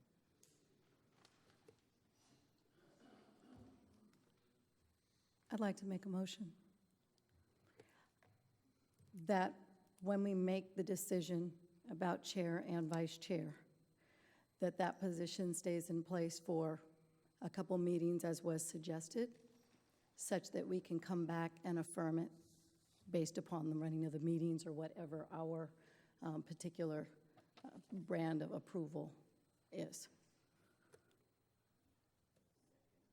Is there a second? I just wanted a clarification. You say a couple meetings, you're saying we will make a decision in February, for example? So make it definite. What I was suggesting was that we make a decision tonight for the good of our responsibility, but that we could reaffirm for a year long when, in February, when I think we said that the minutes talk about our responsibility of doing that then. Okay, if it's February, I second. Is there discussion? Ms. Hom, when you say reaffirm, does that mean in February that other candidates could run if they wanted to at that time? Yes. Okay, thank you. Any other discussion? Is it okay to make a comment? Jose, weren't you on the CPRB before? Because Jose's had experience as a member of the CPRB, I would suggest, or if there's other people that have also had experience as being on a commission, that would be an appropriate person to consider seriously for the interim. Thank you. Okay, are you ready to vote on the motion, which was to select a chair and vice chair tonight who would hold those positions until the first meeting in February, until February actually is what was stated, at which time you would reaffirm.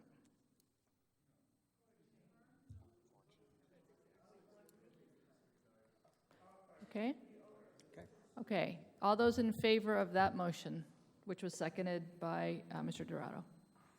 Aye. Aye. Aye. Aye. Aye. Aye. Any opposed? Any abstentions? Okay, so I have a vote of 7-0 in favor. Now, back to the interest expressed thus far and through nominations and affirmations is Thomas Smith and Janelle Harris. I'm sorry. Everybody kills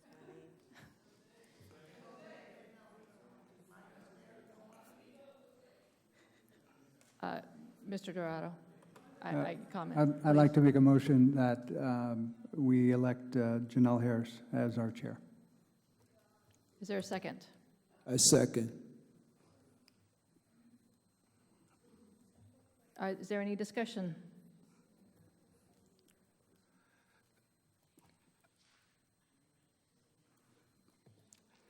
I would like to hear from both of the candidates a little bit of something before we vote. Okay, okay. That's fine.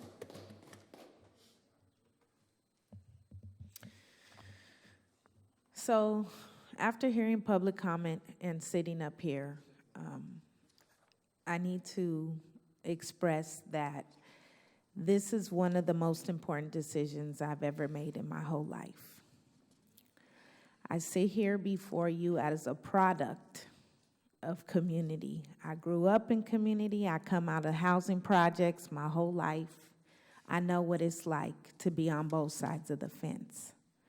I made a choice early on in my early life to walk a different path, and this is the path that I chose. For the last 26 years, yes, I have worked in grassroots organizations, but I'm a product of one. So it's either step up or shut up. And so I feel like I could do this. And so I'm committed to do it. I've done it my whole life. This is what I live, breathe, sleep. This is my life, not just a choice to be up here. This is a lifestyle for me. So, yeah, I could be a chair. I could do this.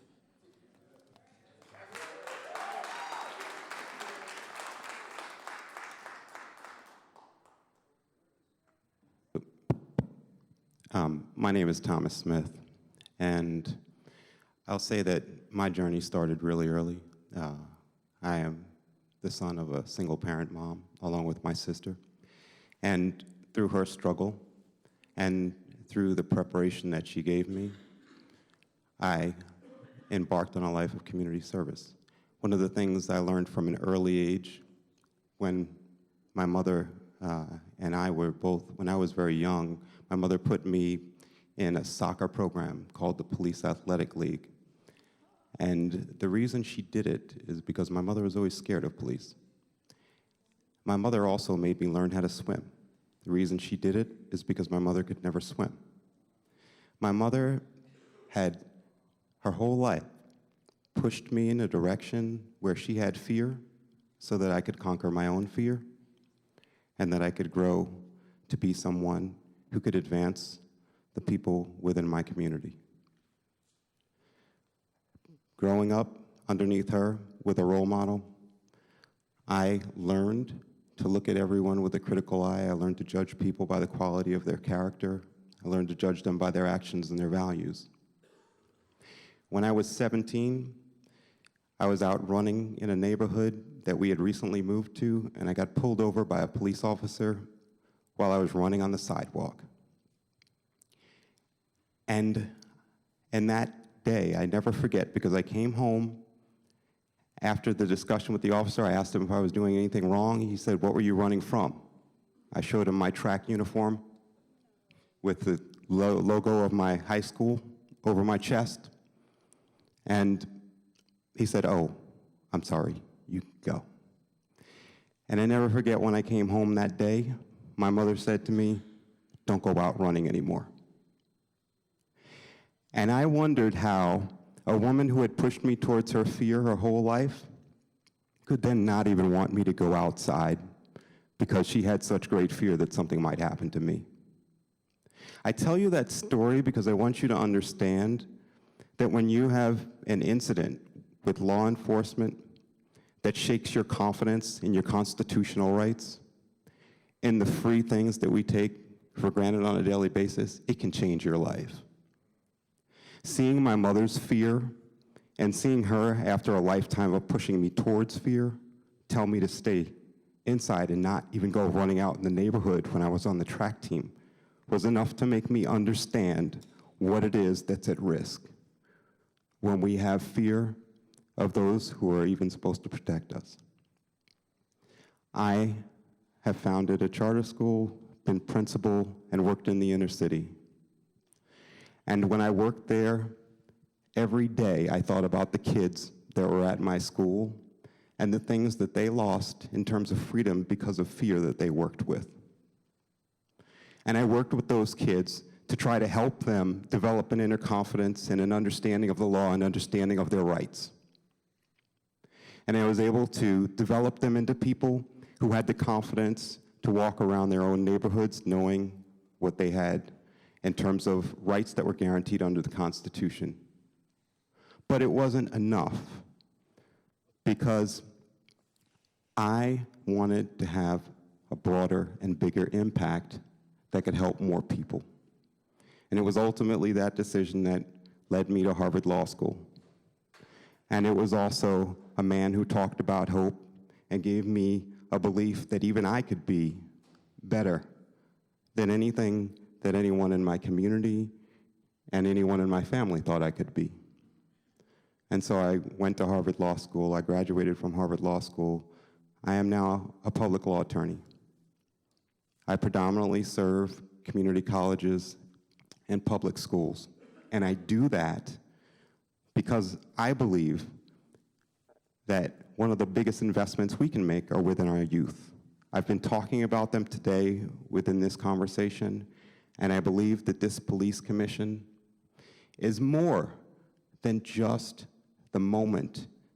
It's each generation that follows. Our policy decisions that we make have impact for those who are with their own generation, but they're going to have impact for multiple generations thereafter. The way we hold ourselves, conduct ourselves, decisions we make, they're all going to have impact on those who are looking at us, including the youth. And so I'm stepping forward as the same way my mother always pushed me forward. In a moment where maybe there might be fear, maybe there might be uncertainty, maybe there may be a lot of doubt about what it is that we can accomplish moving forward, I'm taking the same step that I took out the door the next day to go running when my mother told me not to.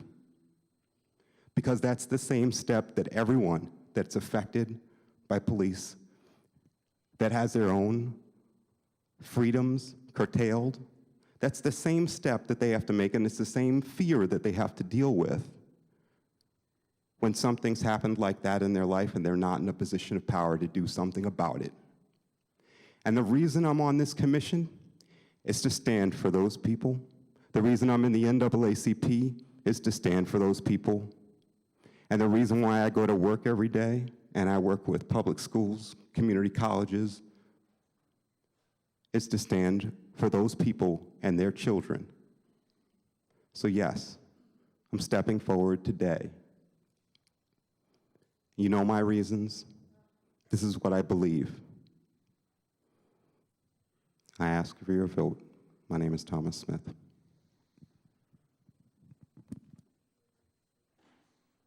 So we have on the floor a motion by Jose Dorado, seconded by Barak Ahmad, to elect as chair Janelle Harris.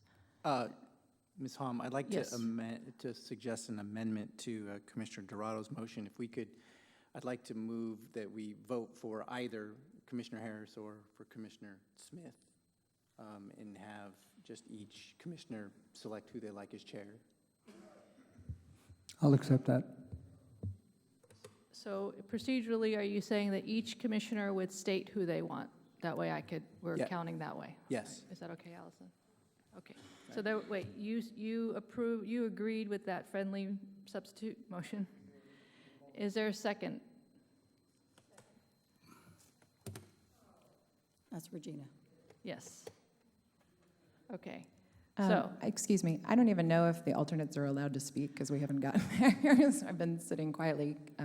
Are we? We will be talking about the role of alternates later in the agenda. Sure. But the alternates do not vote unless the chairperson asks the alternate to vote in establishing a quorum for the meeting. Sure. My question was about making a comment in this deliberation.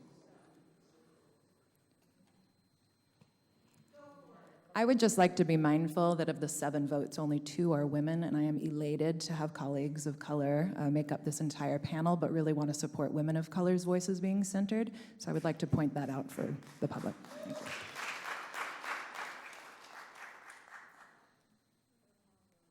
Okay, yes, Mr. Nisperos. I do, speaking to the amended motion, I'm going to follow the advice of Mr. Marshall and look to and cast. I've had the opportunity of meeting by telephone or having dinner with both candidates, and I find them both very impressive and both very qualified. But having sat on the Oakland Planning Commission, having sat on the Public Safety Committee for 10 years, I know that how important it is that the chair be able to be completely familiar with parliamentary procedure, because we're going to have rough meetings and we need to stay on top of it. So that I will follow Mr. Marshall's advice and vote accordingly. Okay, any other discussion? Okay, Mr. Ahmad, your vote, please. I vote for Thomas Smith.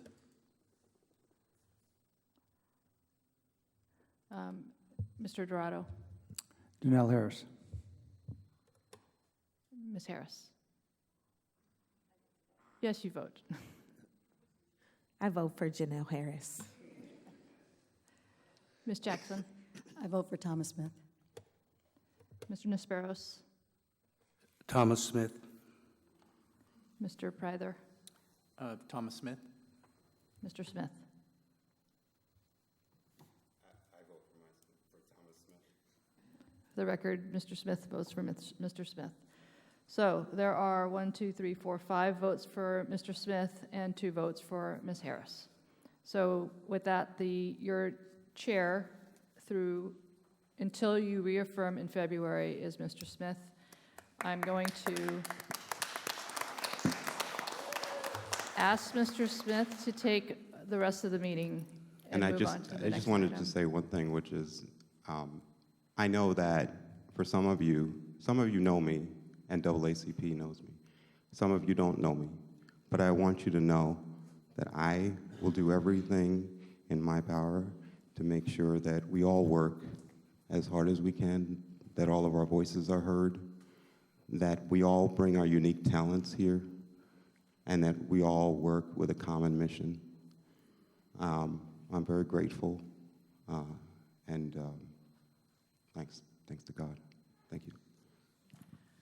So, Mr. Smith, if you will continue with the meeting with item 6, which is the election of the vice chair.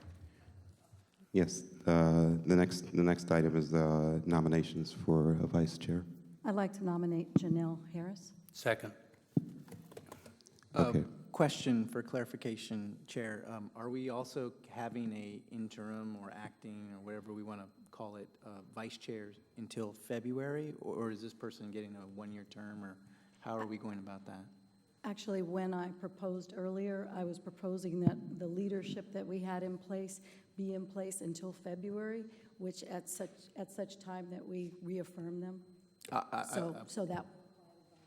Absolutely agree with that, and I would echo the nomination of Ms. Harris. I think she'd be a fine choice. Okay. Do we have any other nominations?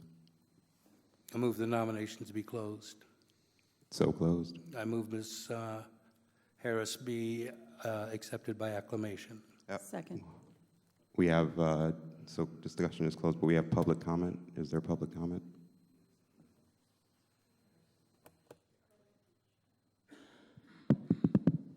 My name's Ann Jenks. I've been an Oakland resident for about 20 years. The point, and what 83% of the voters voted for, was an independent police commission.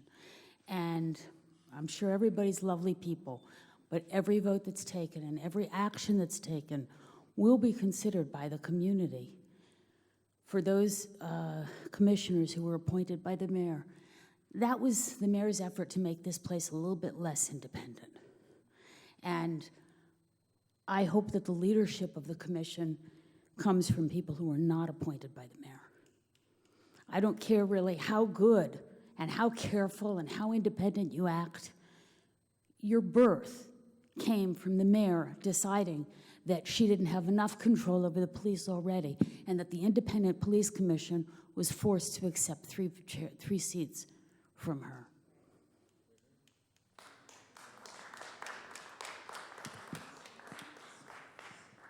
Excuse me, Chair. Where am I looking at? I just want to share just a few quick things. I understand this is going to be a difficult and long process, but I think, first of all, it's very important to get to a place to where this group is decisive, because the world is watching. This is the inaugural meeting, but this is a very serious issue that you're tasked to deal with. And it's very important that you have the confidence of the public, because to be clear, although 83% of people voted for LL, there are lots of people in the community who are unsatisfied, not so much with the measure itself as whether or not the confidence and trust that OPD can be held accountable. The second thing I want to weigh in on, I don't know Mr. Smith, Commissioner Smith, so by no means is this personal, but I'm very concerned that a mayoral appointee would be the chair of this body. It's to be clear, and you know, we have this buzzword, cultural humility. This isn't about you, but the reality is you were appointed by someone who many people in the community don't have trust in terms of the ability to address the rogue actions of OPD. So for me, I would strongly suggest that you step down for that reason, and it should be someone that comes from the selection panel of appointees, because that's more representative for the people. Last thing I want to say is last, but by no means is this least. What we learned in Alabama was a result of black women voting who changed the game. I support black women leading. And as a black man, I would never stand here and not be in support of this. This is very important. We live in a world where these issues are real. This is some of the issues we tried to address, but we were limited with who we can choose. So sometimes we're a part of a process, and yes, our opinions matter. We respect the intelligence level of each and every one of you, but sometimes things happen that's outside the scope of who we are. We have to recognize the community of Oakland. We have to recognize who has a voice, and most importantly, we got to recognize who don't have a voice. And Black women are clearly a group of folks who don't have a voice. So I do support Commissioner Harris as the chair of this body.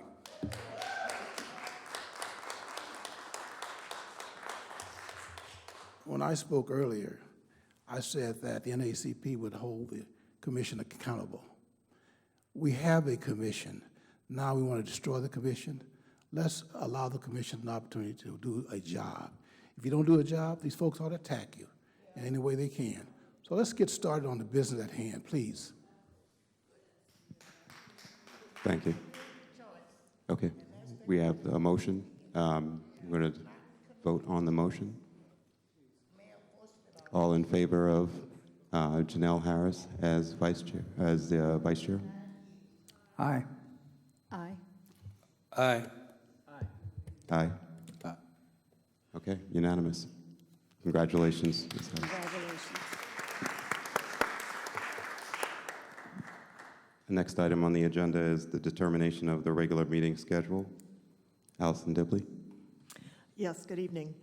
The city charter, Measure LL, requires that the commission meet twice a month unless it decides that a second meeting in a particular month is not necessary.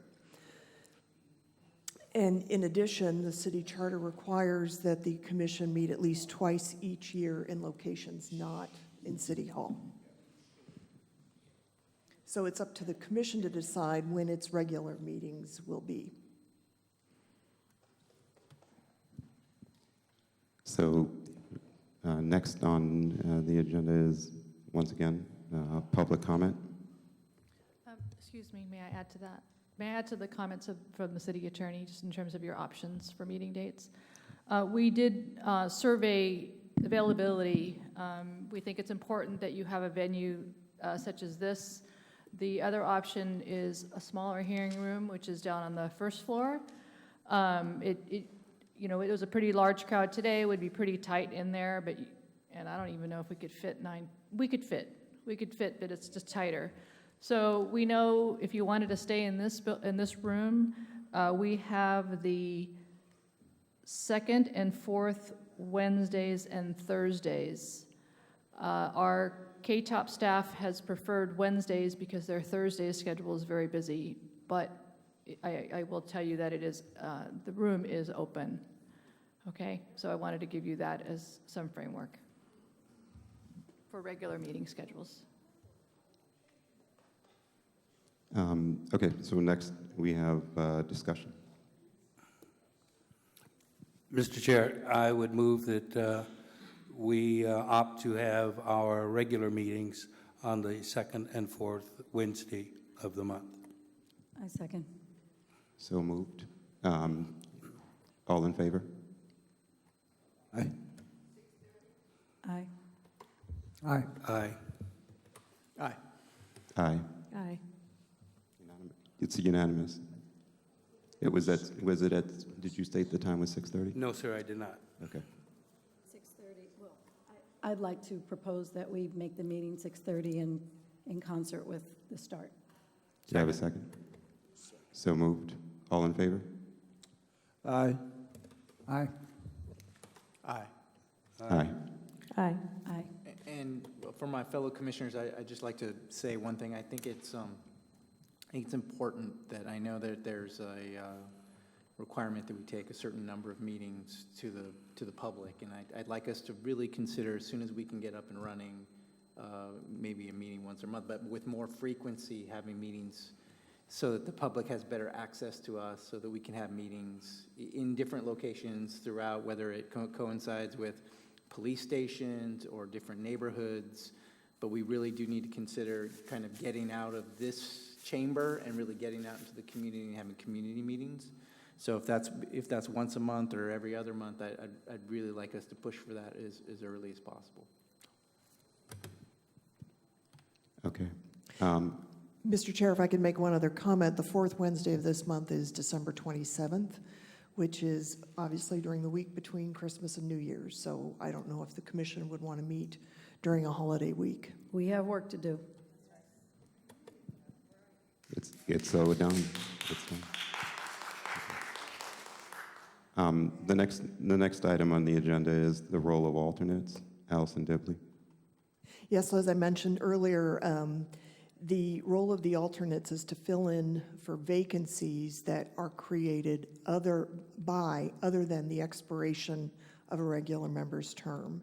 So for example, if a commissioner resigns for some reason, the chair then would appoint one of the alternates to take that commissioner's, or to serve the remainder of that commissioner's term.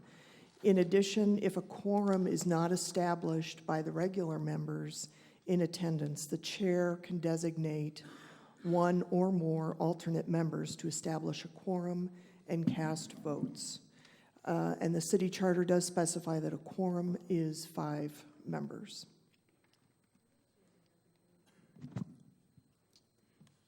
Okay.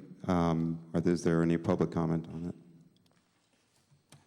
it? I'll make, because it's not clear what role the alternates can play, I would assert that the alternates still retain the right to make public comments, and so we would get to participate in some fashion in discussions related to policy, and it's really, I guess, at your discretion whether we do that in the public comment period or whether we do it during the regular commission discussion, but I believe we have the right to participate in providing our feedback and comments to the commission.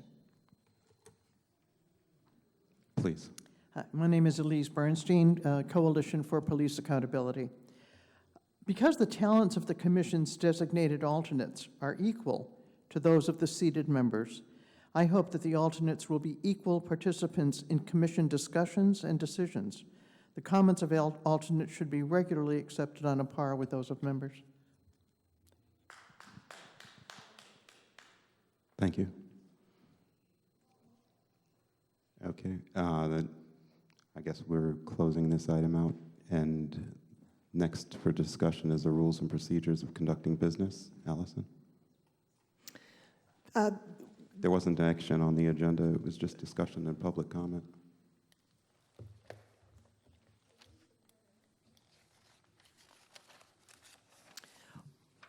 There was no.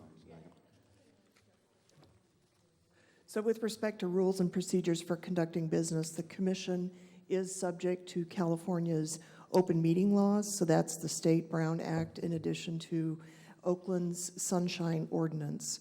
Once we schedule training for the commission, that will be the subject, those subjects will be addressed in training. In addition, we will address the California Public Records Act. So I do want to just mention a couple of things about the open meeting laws. They do prohibit serial communications. So in other words, one member cannot send an email to a second member and then to a third member and then to a fourth member and to a fifth member. Once you get to the quorum, then you are in violation of the Brown Act. All of the commission's business, or the purpose of the Brown Act, is to make sure that all of the commission's business, all of the business of the public entities in the state of California is done in public and is open to the public to see what the commission is doing. Ms. Dibley, you mentioned that the quorum, I think you said before the quorum was 5, but there's only 7 members that are active, plus you've got the 2 alternate members, so shouldn't the quorum be 4? Well, the city charter specifically says that a quorum will be established by 5 members. Okay, so it's 5 at any point in time, so if we have any less than that, then we don't need to worry about a Brown Act violation for like an ad hoc committee. One of the things I also wanted to mention is people asked why it was that there wasn't communication before in terms of who would be the board chair. One of the things that the Brown Act does is it doesn't allow us to meet as a group, not in a public setting. If it must be less than a quorum of the board, so a group of us who consist of the majority cannot actually get together and make decisions without the public being advised of what it is that we're discussing under the Brown Act. And so that makes sure that the public has its right to hear the public's business being conducted by us, and that there isn't backroom things going on or decisions being made without the public being able to participate. So it's not a lack of preparedness, it's actually compliance with the Brown Act that's kept us from discussing some of these bigger decisions before the first meeting. The city charter also states that the commission shall establish rules and procedures for the conduct and operations of its business. You've already discussed parliamentary procedures, so that might be, that is an action item. I believe it's listed as an action item for the agenda tonight. About the California Public Records Act, and again, this will be a subject of more detailed training, but I did want to alert the commission to a California Supreme Court decision that came out in March of this year that specifically states that employees' communications about official business, official agency business, may be subject to a Public Records Act request regardless of the type of account used in their preparation or transmission. So in other words, personal email, text messaging, even posting on social media, if it relates to the business of the commission, those communications would be subject to disclosure under the California Public Records Act. And just in support of Ms. Dibley's point, the Public Records Act requests also mean that when you're considering an email, until we figure out whether or not we get city emails, you might want to have a separate email to be able to conduct all of your commission business from.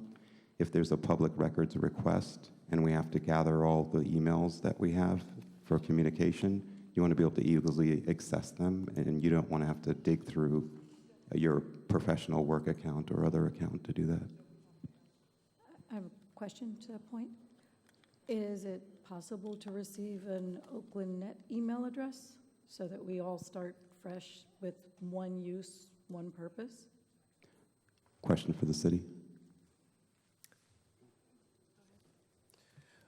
We're currently working on that. We're looking at trying to acquire a domain name of Police Commission as opposed to an oaklandnet.com email address, and that was through recommendation through our IT. So we're working to acquire that, and then everyone would have, it would actually be a police commission, Oakland Police Commission email account and an address that each of you would have your own email account. And that sounds great. Do we know when that will happen? Yes, we can report out the next meeting. Like I said, we're currently in the process of getting that done, but I don't know exactly when it will be set up, so we're trying to get it set up as quickly as possible. So, I'm sorry, I need something a little bit more firm. So is it 2 weeks? It will not be 2 weeks, but Oh, I will be able to report out the first meeting of January, and I will discuss it again with IT, but I do not believe it'll be within 2 weeks. yes, Ms. Harris. I have a concern already. I feel like we're getting pushback in regards to us doing the work. We've sat here and listened to public comment. We have lots of work to do, and it just feels like the city is not cooperating. We need emails to communicate if we can't meet. We need emails to listen to concern. We need emails just to make comments, short comments to each other. And we're using our public and private email to do that. And that, it doesn't seem to fit. So we need a timeline. Like 2 weeks is long enough for an IT department to know whether or not they can come up with an email address. And Mr. Fennell, with all due respect, this is an issue that should have been thought of in advance. And it was, and we've been working on it. Okay, but it needs to get done. Okay. may I make a suggestion then? Perhaps we could all receive an Oakland Net address until such time as we have our police commission email address. That is something that you have the capacity to create because it's already set up, correct? Again, when I approached IT with the specifics to either have an oaklandnet.com address for everyone or an alternate solution, the solution they provided was to seek and get the policecommission.com. They stated that they were not able to issue an oaklandnet.com address for people that were outside of employment or employees of the city of Oakland. So we're looking at solutions to where we can have a separate email account, and we would own that domain for the police commission so that future commissioners, when they come on, they would automatically have the same email account. So do you have a recommendation other than just wait? At this time, no. I will consult with IT, and I will report back directly to the chair and the vice chair as soon as I get an answer.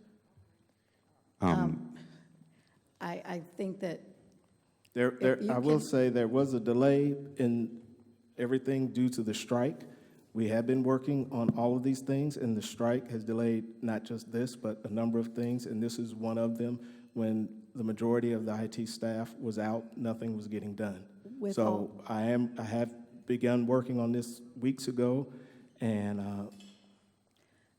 all I can tell you is I can report back the 1st of January. With all due respect, we were affirmed October 13th.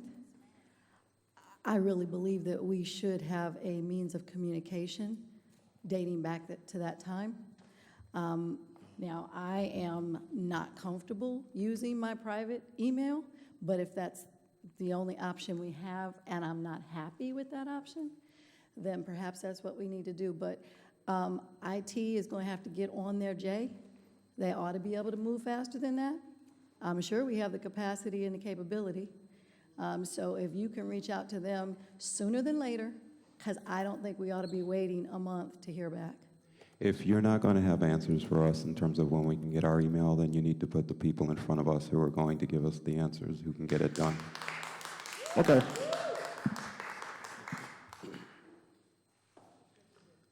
Next item on the agenda.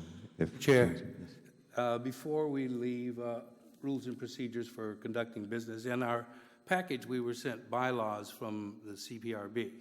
I was wondering, does the board want bylaws for the police commission?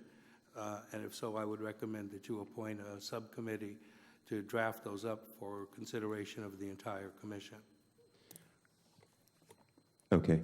The bylaws, interestingly enough, we don't have on the agenda. So this is a valid comment, an important comment. Unfortunately, where we are under rules and conduct, we can note these things. We don't have an action statement here. We can set up an ad hoc committee to begin working on it. I would like to second that suggestion because it's absolutely imperative that we have our own bylaws. Yes, so we can definitely set up an ad hoc committee, and that's, that doesn't require the formal action under the Brown Act. So yes, we can do that. May I make a comment?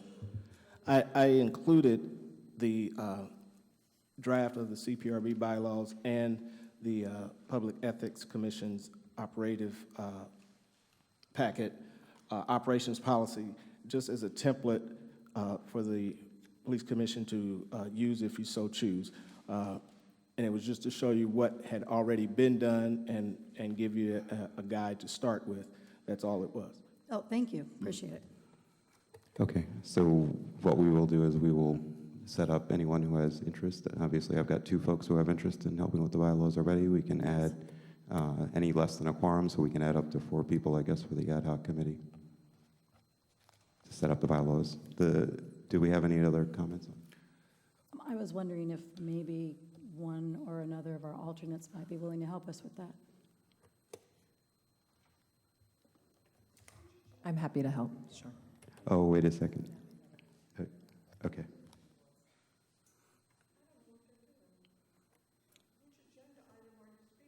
We're still under rules and procedures for conducting business. It was a comment, but not a formal action. We haven't taken any formal action. I think for the record, Mr. Chair, we are creating this agenda tonight. There was paper that was submitted to us. We did not ratify it until tonight. So tonight is the time which this agenda is being created. Because I want to add an item of new business to this agenda as well. So tonight, we can't add new items of business because what we have to do is we have to have notice by the Brown Act. So we have to stay with the agenda that we're given. It's a fair comment. We can't take any action outside of this agenda.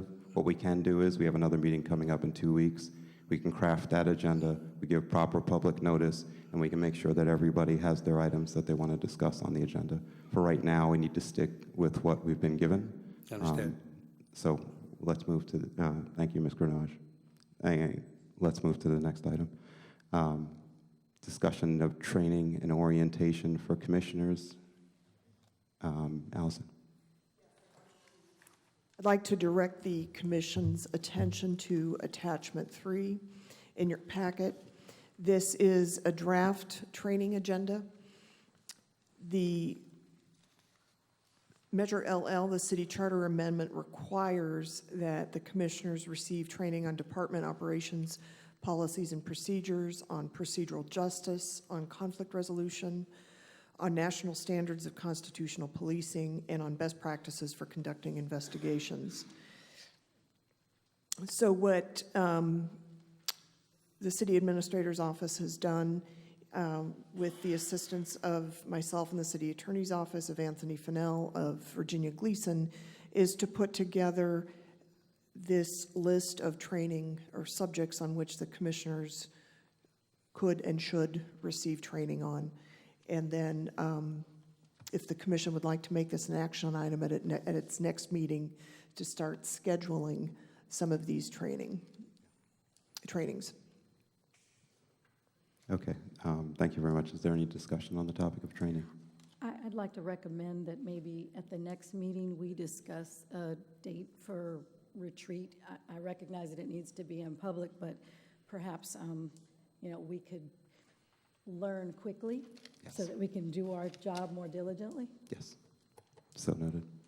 Any other discussion on the topic? Yes, Ms. Harris. I see the trainings in the packet, but I believe that there's some additional trainings that are grassroots community trainings that need to take place as well. Agreed. All right. Especially for the educators in the group, if you have ideas for training, we so welcome them. All right. Any other discussion on that topic?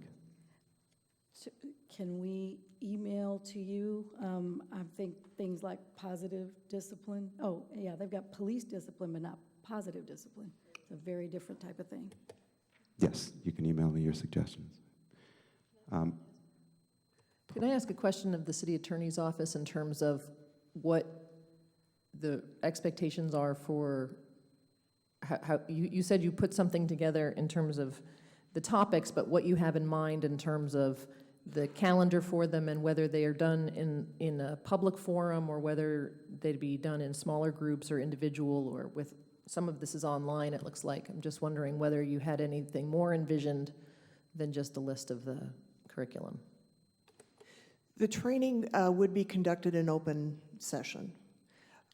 In terms of other topics, yes, we do have ideas of other topics. For example, training on labor relations, training on the Myers-Milius-Brown Act that deals with labor relations, on the Public Employment Relations Board, which is a state administrative agency that addresses those issues. Trying to think of other things off the top of my head. The ride-along was mentioned earlier tonight. I know that representatives from the Oakland Police Officers Union would like to have the opportunity to address the commission. There should be training on police officer Bill of Rights Act. So there are other topics, and if the commission, there are other topics, and then whatever other topics the commission would like to receive training on, we could discuss that also. Do we have any other discussion items on training? Yeah, the resolution 79235, community policing, which I think is a bedrock of much of what we're going to be doing, should be studied and studied thoroughly, including the extension of that or the establishment of the neighborhood councils and their status as of now. Thank you, Mr. Dorado. Ms. Harris. I have a question. In regards to the Citizens Police Review Board, are there going to be any trainings to see what their procedures are, how they do investigations? Are there going to be trainings, any of that nature? Like how they do their files, how they keep their investigations? I'd like to see that. So noted. Thank you. Okay. Are we closed with the discussion? Anyone else? Public comment? No public comments? Next agenda item, comments, Oakland, oh, okay, so looks like this was moved up in the agenda earlier. So the next item is action, report on transition of pending business of the CPRB. Anthony Fennell. Thank you and good evening. Attachment 4, I've presented a report that gives you a brief outline of the pending business that the CPRB currently has that would be transferred and continued over to the Community Police Review Agency. And if you look at attachment number A in your packet, it lists the types of complaints and allegations that we currently have within our intake section. I want to give you an overview of the type of complaints that we take in. Now, the Measure LL mandated, of course, that we investigate all use of force and all profiling, discrimination cases, as well as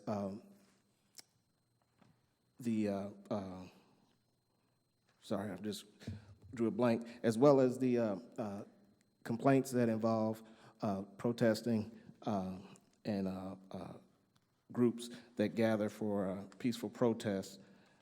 But we also, if you see here, we receive a large number of complaints that involve rudeness and demeanor, and also performance of duty, which is a general MOR violation. And what we would like to do is be allowed to continue to receive and investigate those complaints. And I know there was some question at one point from the community that we would not be able to receive those, and I just want to bring that to the Commission's attention, that is something that we get a lot of complaints from the community, and we want to continue to be able to look at those and review those and investigate those along the way.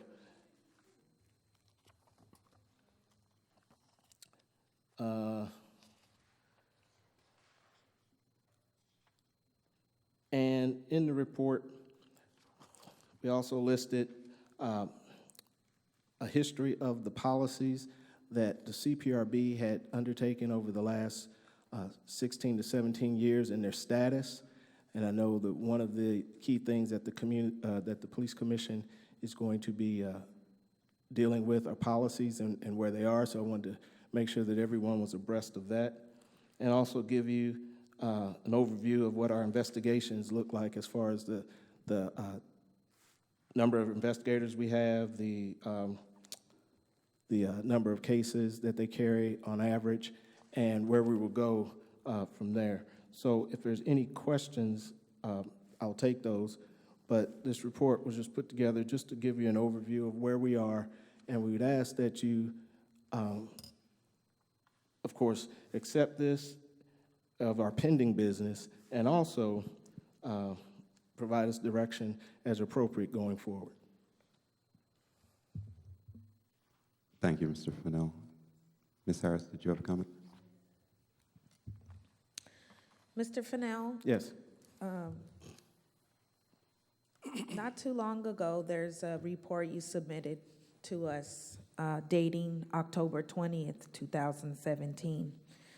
There were approximately 50 complaint pending cases on here. And then I recently received one from December 8th where there are only 36 total. And the lists are inconsistent. So I have some questions about the list. There are a lot of these cases that you previously sent me are not on the current list of pending cases. So I'm interested to know, did they get completed, closed?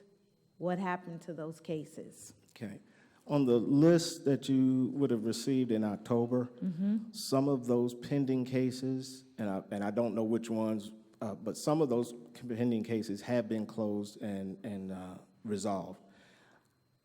There was a section in the October list that's not included in this list, and those are cases that are still sitting on the city administrator's desk for a final disposition on whether she'll accept the recommendations or not. So those cases have already been closed by the CPRB, and we've already met with the city administrator and the internal affairs, and our normal procedure would be to meet and discuss the findings, and then we would present our position, and internal affairs would present theirs, and then the city administrator would make the final decision. And I believe there's about 8 or 9 cases still sitting there, and those cases weren't included in this list because they've already been closed, but we're still waiting on a final disposition for the CPRB. I'd like to make a recommendation in concert with Janelle's query. When you make updates, could you reference closed cases, resolved cases, so that we can keep track of what has actually been acted upon as opposed to what might have just accidentally dropped off? Correct, yes. And just so you know, this is the initial agenda report that I present to you. Going forward, you will get a report that will show the number of cases we received in that time period, the number of cases that have been closed, and the disposition. So you will receive that information going forward. I think what I need to be clear on is that I would like more specific information, like on these cases. Like you have case numbers, complaints, date, complaint filed, and then you have something in the middle, which I don't know what it is. You tell me the priority, a brief description of the complaint, and then the notes. And it only says investigation pending. And there's some real serious allegations on these lists. And they've been pending for more than 6 months. So most of these cases are pending. So I'm just real interested to know how many cases were reported in 2016 and how many were reported in 2017, and what were the outcomes of those cases? Mr. Ahmad. That's easy to get. I mean, we have our annual report from 2016 that has all of that information for the year, and we present that information on the outcomes in our annual report collectively, but as a body, you will receive that information going forward when I do my bi-weekly or monthly reports, however you decide to have those reports submitted. So the report is specific. It's not just numbers, right? The report, I can make the report specific. Please. However, I can't put details of the investigation in the report that goes public. I can just more have the information as is laid out here, and the list you have in front of you is our pending list. So that's why it says investigation pending. We're not going to have details of the status because it's an ongoing investigation. When that investigation is complete, we will state the case number and all that information and what the findings are of that investigation. So what you're seeing is our pending list of cases right now. Mr. Ahmad. Yes, I'd like to know, like one of the citizens brought up in the meeting earlier, what's the status of the Marcellus Tony case, the man that was tasered to death on September 28th of this year? And I cannot speak to that in open session. I can't speak on the status specifics of a case. I can only say that we are looking at it, and that's it. So investigation pending? Correct. And that case is on this list. The case is on your list. Yes, it is. Yeah, go ahead. Page 15 near the bottom. So with reference to the executive sessions or executive meetings of the commission, when do you envision those occurring? That is totally up to the commission on how you structure your meetings. We can do a closed session before, we can do a closed session afterwards. Is there any other discussion on this item? Yes, Mr. Chair. 604F says that the commission must prioritize all public complaints within 60 days. That 60 days will run out before our next meeting.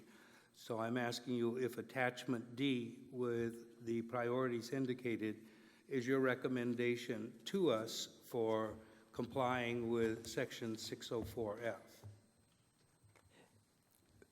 If I could speak to that for just a moment. 604F1 says that beginning 60 days after the City Council's confirmation of the first group of commissioners and alternates.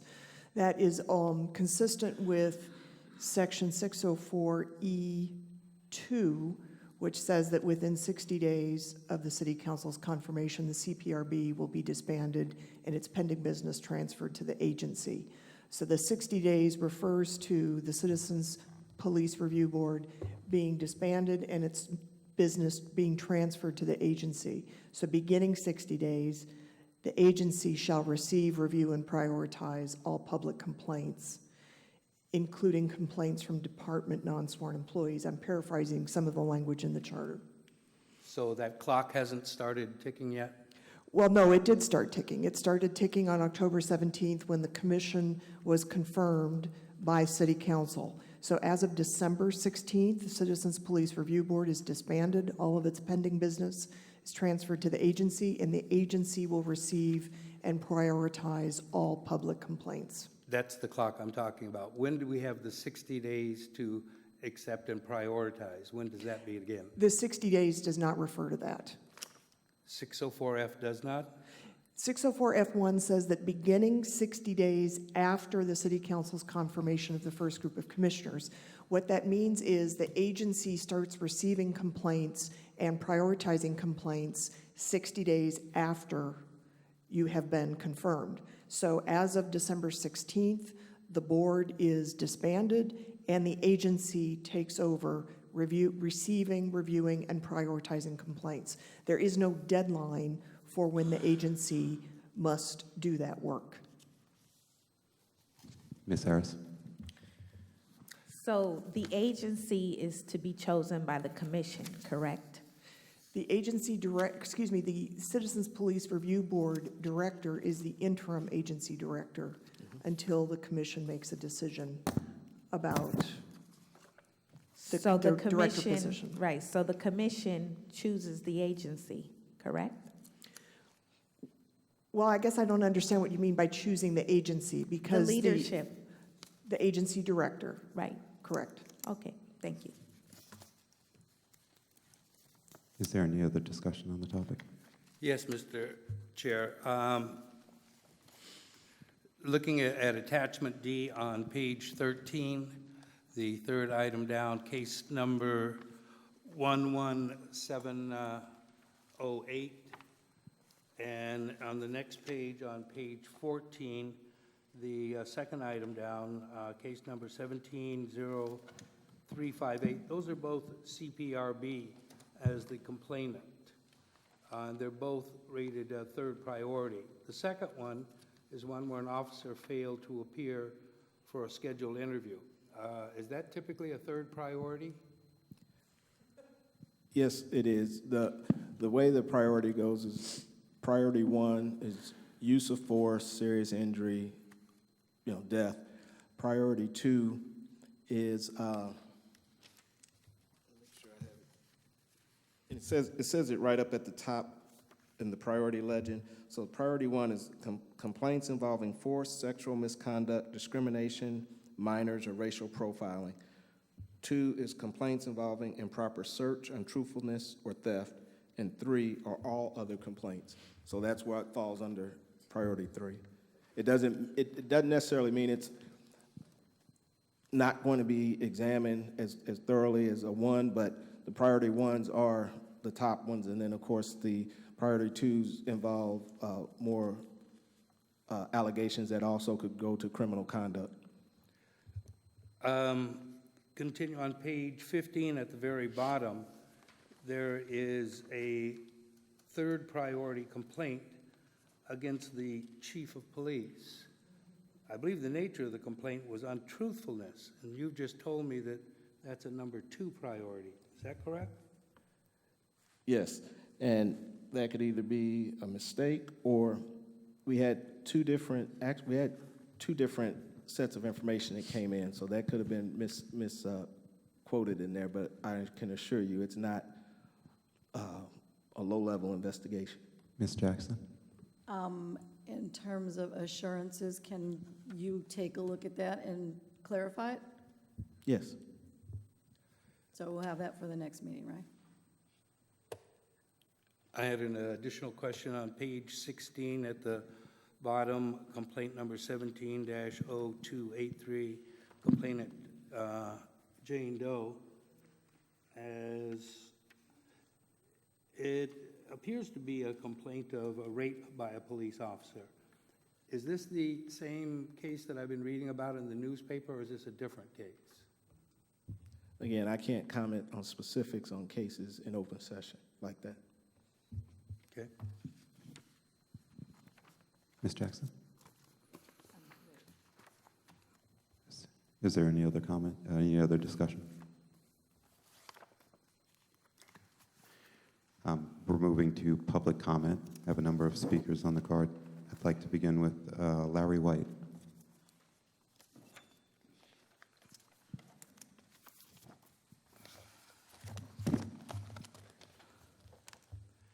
Good evening, Commissioners. My name is Larry White. I'm a lawyer, and I've been working with the Coalition for Police Accountability for the last 2.5 years or so. We drafted the measure that became Section 604 of the City Charter and worked with the City Council. By and large, the commission that we envisaged is really what has come to pass here. I have a couple of, I beg your pardon if I repeat things that have been said here before, but I think it's important to give you our perspective and the background of why we set up the commission the way we did.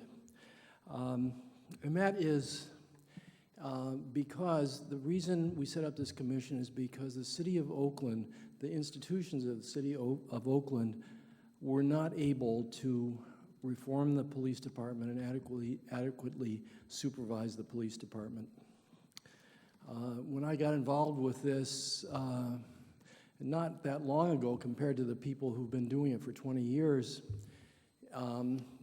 as an attorney and as somebody who worked in state government for 20 years, I perceived that the problem wasn't a police problem. The problem was a city problem, a City of Oakland problem. The city institutions have not been able to do the job. And it's, we could argue about why that is, but the fact of it is clear, if simply because all we have to do is look at the negotiated settlement agreement, which was agreed to by the city, putting the Oakland Police Department under federal court supervision in 2003. As part of that agreement, there is a couple of sentences that say, under no circumstances will this negotiated settlement agreement last more than 5 years. That was 14 years ago. At the same time, there's no end in sight to federal oversight. There's no, right now, the city has simply not been able to comply with the court's requirements.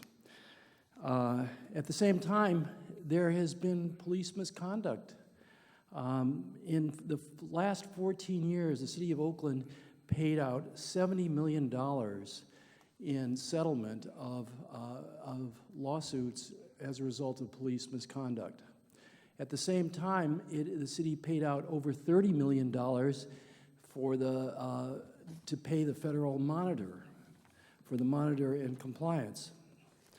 These are the $70 million dollar amounts, but there are many lives that were destroyed in this process. 14 years of essentially indifference.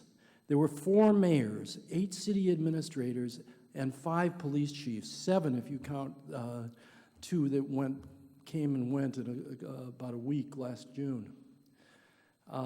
Think of that, 4 mayors, 8 city administrators, and 5 police chiefs, and we still are under federal supervision.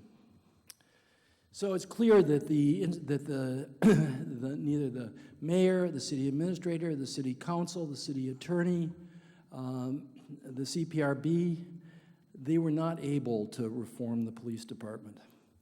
So we advocated for a new institution that would be independent of all those other city institutions, an institution that would have a focus solely on police oversight, and that is you. And tonight is a really, truly historic night, and we're thrilled that this has come to pass and you are all here.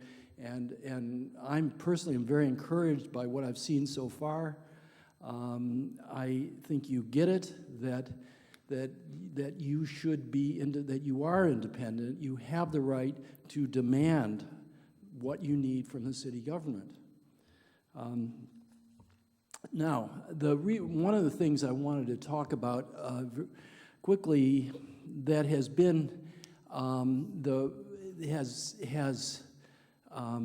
taken over the relationship between the city and the police, and that has to do with the interaction of the city with the police union. And I noted that the city attorney who's here said that the OPOA wants to meet with you. Well, you're here, we're here.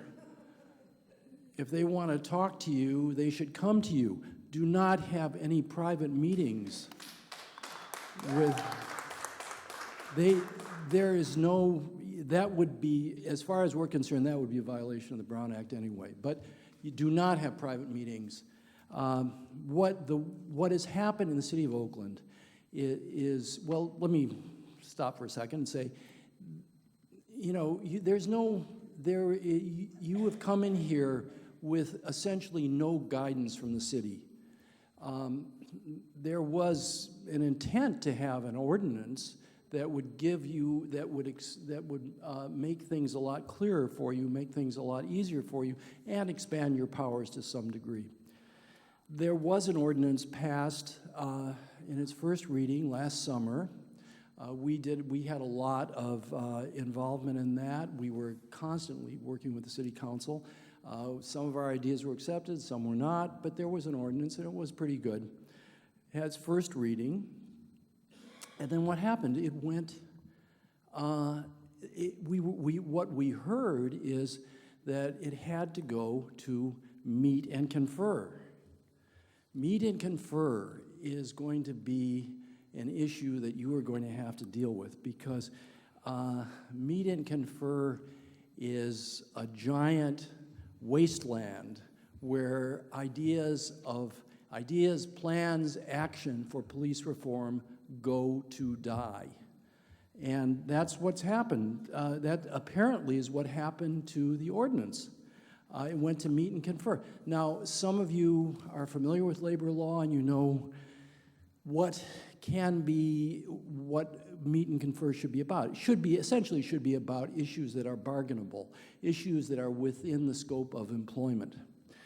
But that isn't what's happened with the city attorney and with the city administrator and the mayor. They have allowed anything to go to meet and confer.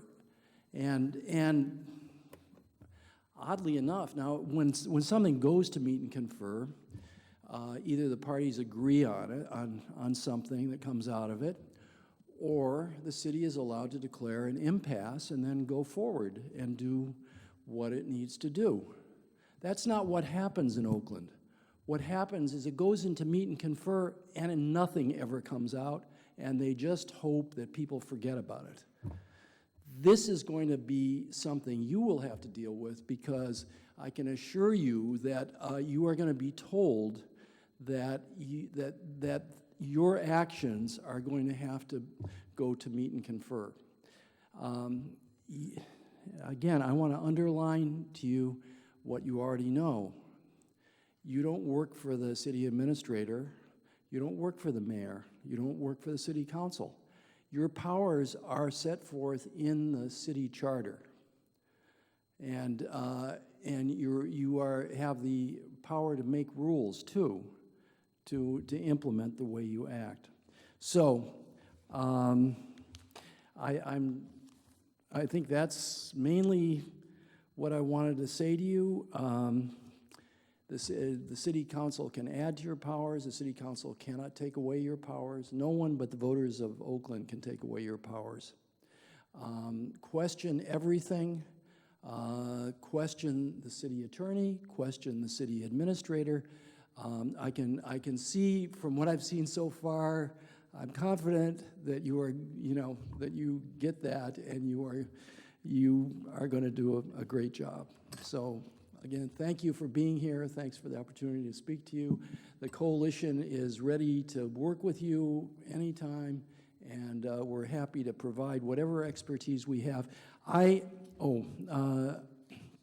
We sent a letter regarding meet and confer to the city administrator. To the city attorney, and I'm going to provide you with a copy of that letter as well as a copy of my statement. So again, thank you very much. Thank you, Mr. White.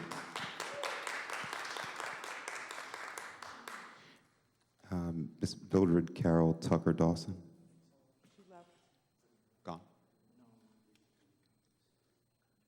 Gwen Hardy. Ms. Gwen. Ms. Rashida Grenage. Thank you, Ms. Grenage. Thank you all. This is a very important evening for me and for my family. This is, in fact, the 24th anniversary to the evening. So it's a bit of karma. I would like to ask first, where is the staff to the commission? You are not the staff to the commission. The commission is supposed to have its own staff. It was in the city council budget at our insistence because of what Larry just said. You're supposed to be independent. That means you have your own staff. You don't have the city staff. Where's the staff?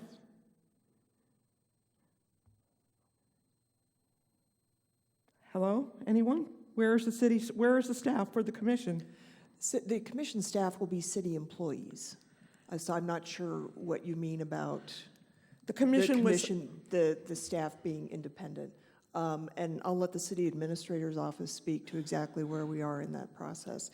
If there was supposed to be a job posting for the two positions that were authorized in the city council's 2-year budget, which they adopted. That budget included training, funds for training, like going to NACOL, for example, which I hope some of you will be able to do, to go to the next NACOL training, as well as for 2 staff positions. You're supposed to have an attorney, your attorney, not the city attorney, and you're supposed to have administrative staff of your own. Where are they?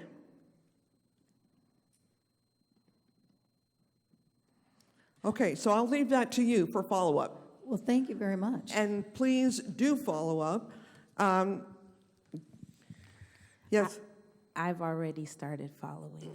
Thank you. I know you guys are on top of things. That's very heartening. So, as previous speakers have said, we are very, very gratified to see this day finally come. Many of us have been working on this for a good many years. Campaigned hard for it. Very little money, all volunteer, by the way. We had only one paid person in the LL campaign, and that was the treasurer, because we needed to conform to election law, financial procedures. Everyone else was a volunteer. And So we're very gratified to see this day come. And we are here to offer you our support. Please know that our coalition will remain engaged, maybe not in the same numbers as you've had here, especially when the agenda is full of bureaucratic things which are not enticing to the community. But rest assured, if something blows up in this city, people will be here. And ask Joe Marshall, he knows what San Francisco Police Commission meetings are like if you don't. So you might want to brace yourself for that. But we will be engaged with you, and we will have a presence here. We will be here to support you, and we will be here to challenge you, and we will be here to remind you, if need be, that we are the people who are responsible for this commission existence, as are 83% of Oakland voters who voted for it and who want you to succeed. We want you to succeed.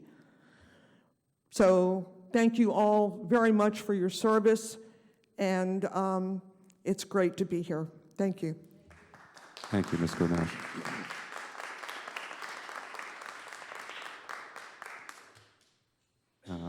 Ms. Loralee Bosserman. Okay, thank you. Mr. Michael Tiggs.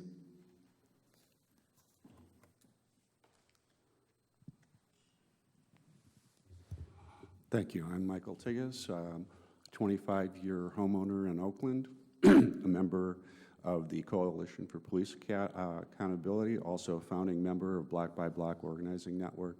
I'm also the vice chair of my Montclair NCPC. So again, congratulations. The city has finally done something to hopefully change the culture, and now it's up to you to direct that. Now, one thing that hasn't come up much is a part of the mandate of LL is community outreach and education. Now, I think that is something you should address as soon as possible, so as to not just have the biweekly meetings here being your public outreach, but actually perhaps do something. Mayor Schaaf did it a few years ago, and I was quite impressed by it. She engaged a number of people who are experts in criminal justice and police activities, had them here as a seminar series. I attended almost all of them. There were one I was out of town. And what really disappointed me was the small turnout. But there are several in the Bay Area. I mean, first of all, Dr. Eberhardt should be here to give a report to you on stop data. There's Professor Zimmering at UC Berkeley, who is an expert in police community interactions, stop and frisk, and that he's done an extensive study of it. Perfect person. He's also a good speaker. So think about that as part of your mandate as well, to have essentially community outreach with people outside of the police department, but who are experts in how the police department works. And finally, I hope that when the CPRB, which disappears in 3 days and then becomes the agency, that at least that will be a smooth transition. And I also ask you, just like Rashida just did, and I will be asking it in 2 weeks when I'm here, where is your staff? I'll be asking it of the city administrator's office, and I hope you will continue to do so as well. Thank you, and thank you for your service. Thank you, Mr. Tiggs. Ms. Susan Shaw? No. Ms. Gwen Hardy? No. Okay. Ms. Elise Bernstein? Okay.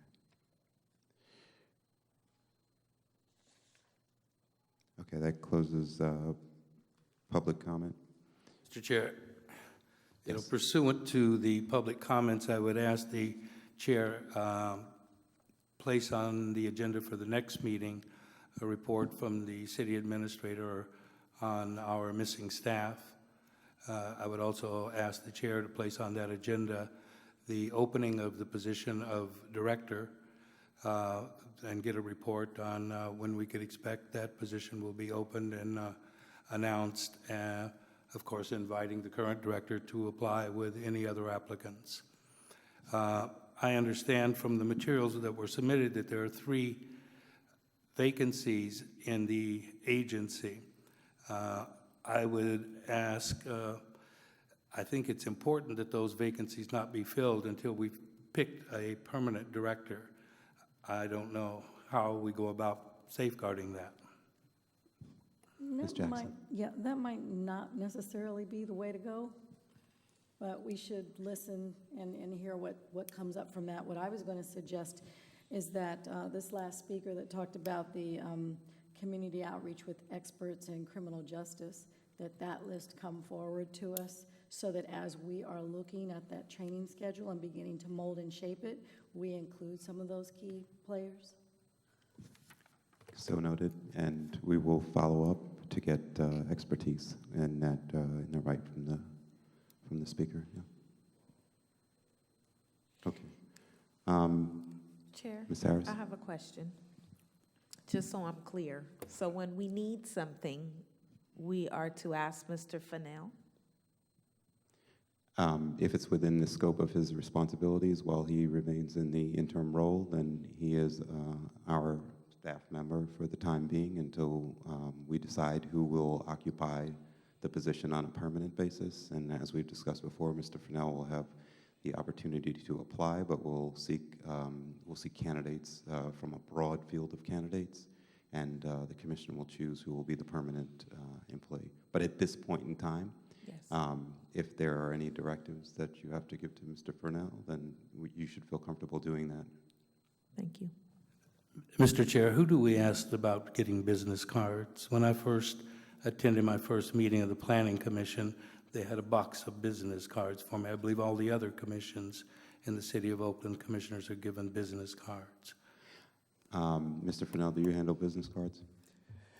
That is one other thing that was on my list. The problem is, what address do we use? What phone number do we use? What email do we use? I could simply Can you send something out to us with the questions that you have? How long will it take you to get us business cards?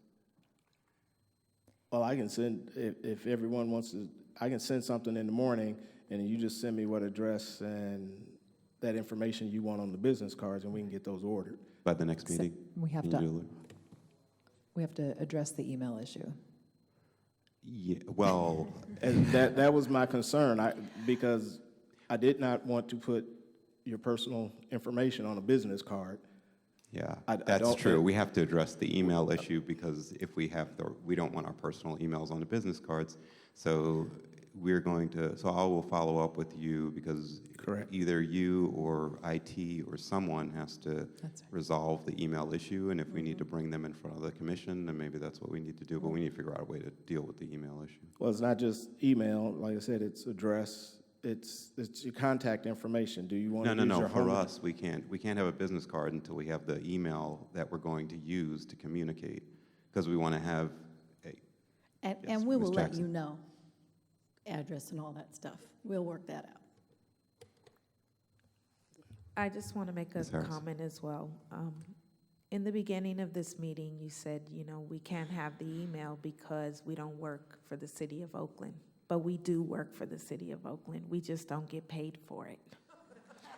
But we work for the city of Oakland. So the address should be here where we could meet, and the email should be oakland.net. That's a suggestion. Well, we do work for But we Oakland. do need to get we need to resolve this email issue, because we need to be able to give out cards that have an email that we want people to send all commission-related items to. And the reason ties back to the Brown Act, because if we have any public records requests where we have to disperse that information, we want to make sure that we actually have one place where all that information is coming. So, yes. My concern as well is, how do we identify ourselves? We show up somewhere where we're needed, and we identify ourselves by word of mouth, and no one believes who we are. We don't have any identifiers. We need an identifier. San Francisco has identifiers. They have badges. Yeah, so we should take, I don't want to stray too far from what our action item is, but point noted, and it is a, valid point that we've got to resolve. We still have startup issues that we're dealing with, and I think one concern that I have is that these kinds of issues are actually things that should have been thought of in advance. I mean, these issues are not issues we should have to deal with now. And so we'll have that conversation. May I? So I'm willing to help get this resolved so that this is done by the next meeting. I have multiple IT experiences and suggestions, so we can work together to get this done so we all have emails and business cards by the second meeting. I'm happy if the commission is okay with that. I'd like to help. Yep. Okay. Mr. Fennell, did you have anything else? No. Okay. We've had discussion, public comment. Action? None.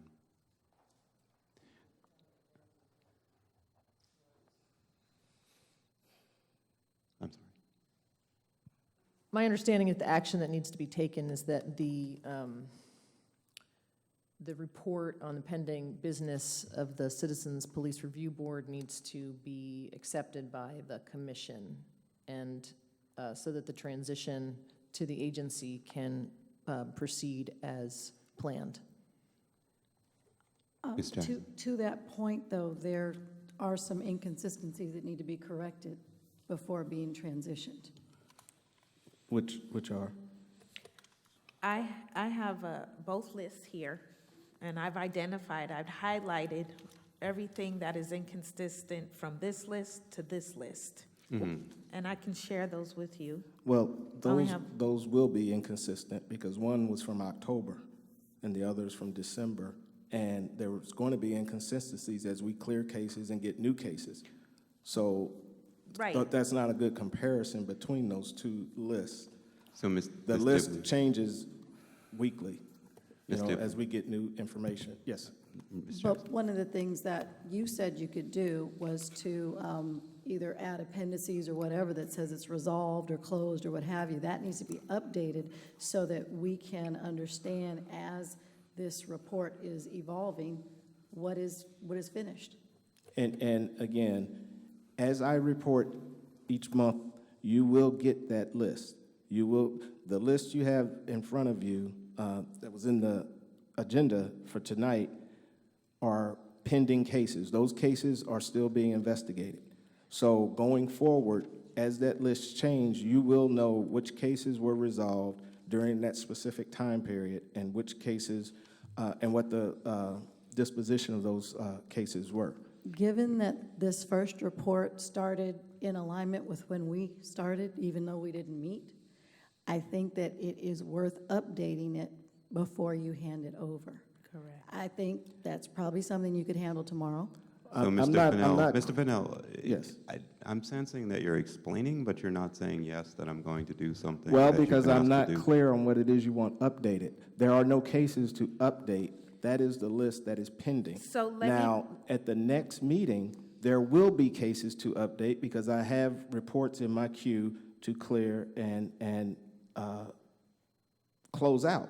So there's reports that are on that list that are in my queue now that will be taken off of that list, and you will know what the disposition is.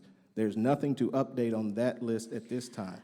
I think there is. I've went over this list extensively, and there's a lot of inconsistencies, meaning from the brief description of complaints to one person to the next. There's the same person on this list that was on this list, but for another complaint. So he should be on here twice, right? Okay, so I have a suggestion here. Ms. Harris, Yes, do you sir. want to meet with Mr. Fennell? I would like that. And you can give him specific instructions on what Yes, he sir. should. Now, I believe there needs to be some clarification, and so you understand what you're reading. Because, Okay, well, why you're don't saying one why thing don't we and let different. why don't we let you meet with Ms. Harris? You guys can schedule a time to meet. She can explain to you exactly what her concerns are, and you can satisfy those concerns so that we can look at this again at the next meeting. Ms. Dibley, we don't have to take action on this. We can just wait until the next meeting, yes? Mr. Chair, I believe we do. I move to accept the informational report. It's just accepting it. It's not approving it. That's Okay. their recommendation. Do we have a second for the motion? I second. All in favor? Aye. Aye.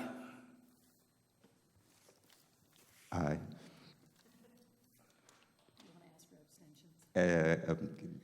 Those abstentions? Aye. Aye. Okay, the motion passes. And Ms. Harris will meet with you and discuss her concerns with you, and then you can make sure that you incorporate that feedback into the next go-round. Yeah. Well, look at that. Is it actually the case that, do we have a motion to adjourn? I'll move to adjourn this meeting. All right.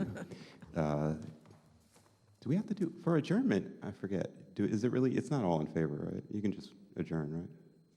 Yes. Ms. Dibley? You want to call the time, though? Well, Yep. I think there was a motion to adjourn, and it was Yeah, seconded. and there was a second. So if everybody's in favor? Everybody in favor? Okay. Aye. What time do you have, Ms. Dibley? I have 9:34. Thank you so much. The meeting is adjourned at 9:34. Thank you, everyone. Ms. Grenage? Ms. Grenage? Do you have a minute? Does anyone have parking? Everyone has?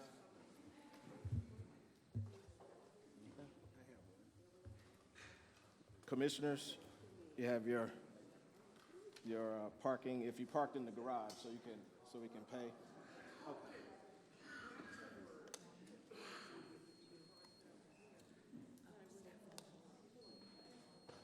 Mr. Marshall. What's up, sir? How you doing, man? Good to see you.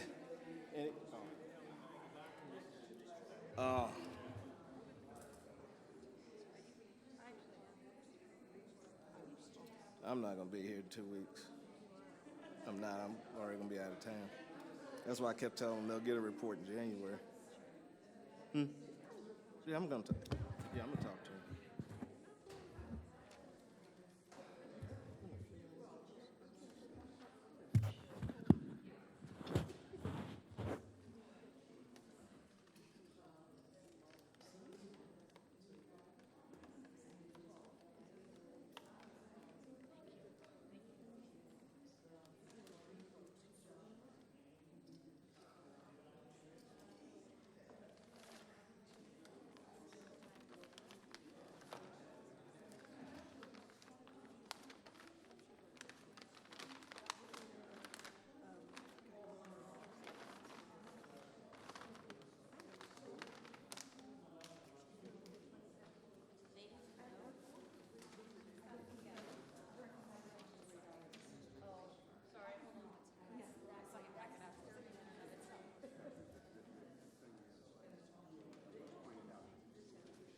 And that is what we should do pretty much every time is park in that lot and get this shipped in. It's only in that lot. Thank you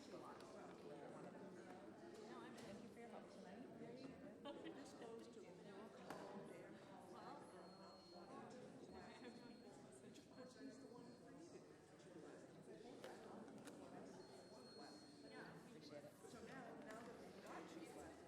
Hey, Val, happy holidays.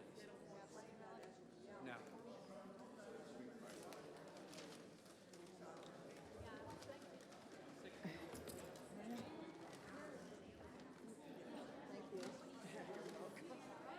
We'll get there. Am I supposed to stick with this? No, I can do this. Oh, you have a little machine that you have to use? I'm sorry. Just hard to make my way over here. I didn't cut through. Oops, excuse me. Excuse me. Are you related to Dan Dibley? No, and it's funny because I don't know him from his broadcasting. His son was on my son's baseball. Seriously? You know, Yeah, it's funny, thank I've you. never heard of any other Dibleys until somebody said Dan Dibley. Yeah. He's in the North Bay, I think. He's a radio broadcaster or something He's like a that. sports broadcaster. Yeah. Sometimes I hear him on Yeah, I think he just does sports, he has a sports show. Yeah. Yeah. Yeah. It is It's not kinda a funny. common name, but. No, bunch of Dibleys in us. Dooley? Dibley. Dooley. There's a lot of Dooleys. There's another Andrea Dooley, and she teaches at the CCA, which is like down the street from me. I used to go by Andrea Leacona, which is my maiden name, and I practiced it. But because when I stopped practicing, I wanted my clients to stop calling me, so I started going by my married name. They all tried to get free legal advice. I mean, constantly. Like, can you just answer a quick question? And I'm like, no, I can't. There's no such thing as a quick question. There's no such thing as a quick question. So I changed my last name so they wouldn't be able to find me as easily. Wow, I've never heard that one. I have a question for you. Yes. So I would like to see the way they do their procedures from beginning to end. They, meaning? The agency. Come in and meet the investigators and look at their phone and see how they do investigations. And I told her she can't. Because it's, That's my understanding. So how we're is here it to that? find out if that's the case. Because if it's not, you come in and look at it. But I don't believe you can just come in and look at the files. I can't. No, you saying you can. I don't know if you legally can. Now, it's all But about listen, doing things okay, right. so okay? you hear she's not saying no. She ain't saying yes. I'm not So saying now- anything. Exactly. Okay, but it doesn't make sense. Now, anything that doesn't make sense is probably not true. That's my understanding. And if we oversee the whole commission, if the commission oversees what's going on here, why wouldn't I be able to look into what the community police board is doing? There are state laws that protect the confidentiality of police personnel files. And though there is a... Not police personnel. I'm Hold on. I didn't ask to see police personnel files. Ms. Harris, if you would let me finish. State law defines what is included in a police personnel file. State law says that complaints are part of a police personnel file, and police personnel files are confidential. So I understand what you want to do, and I will look at that and look at the law on you taking a look at police personnel files, because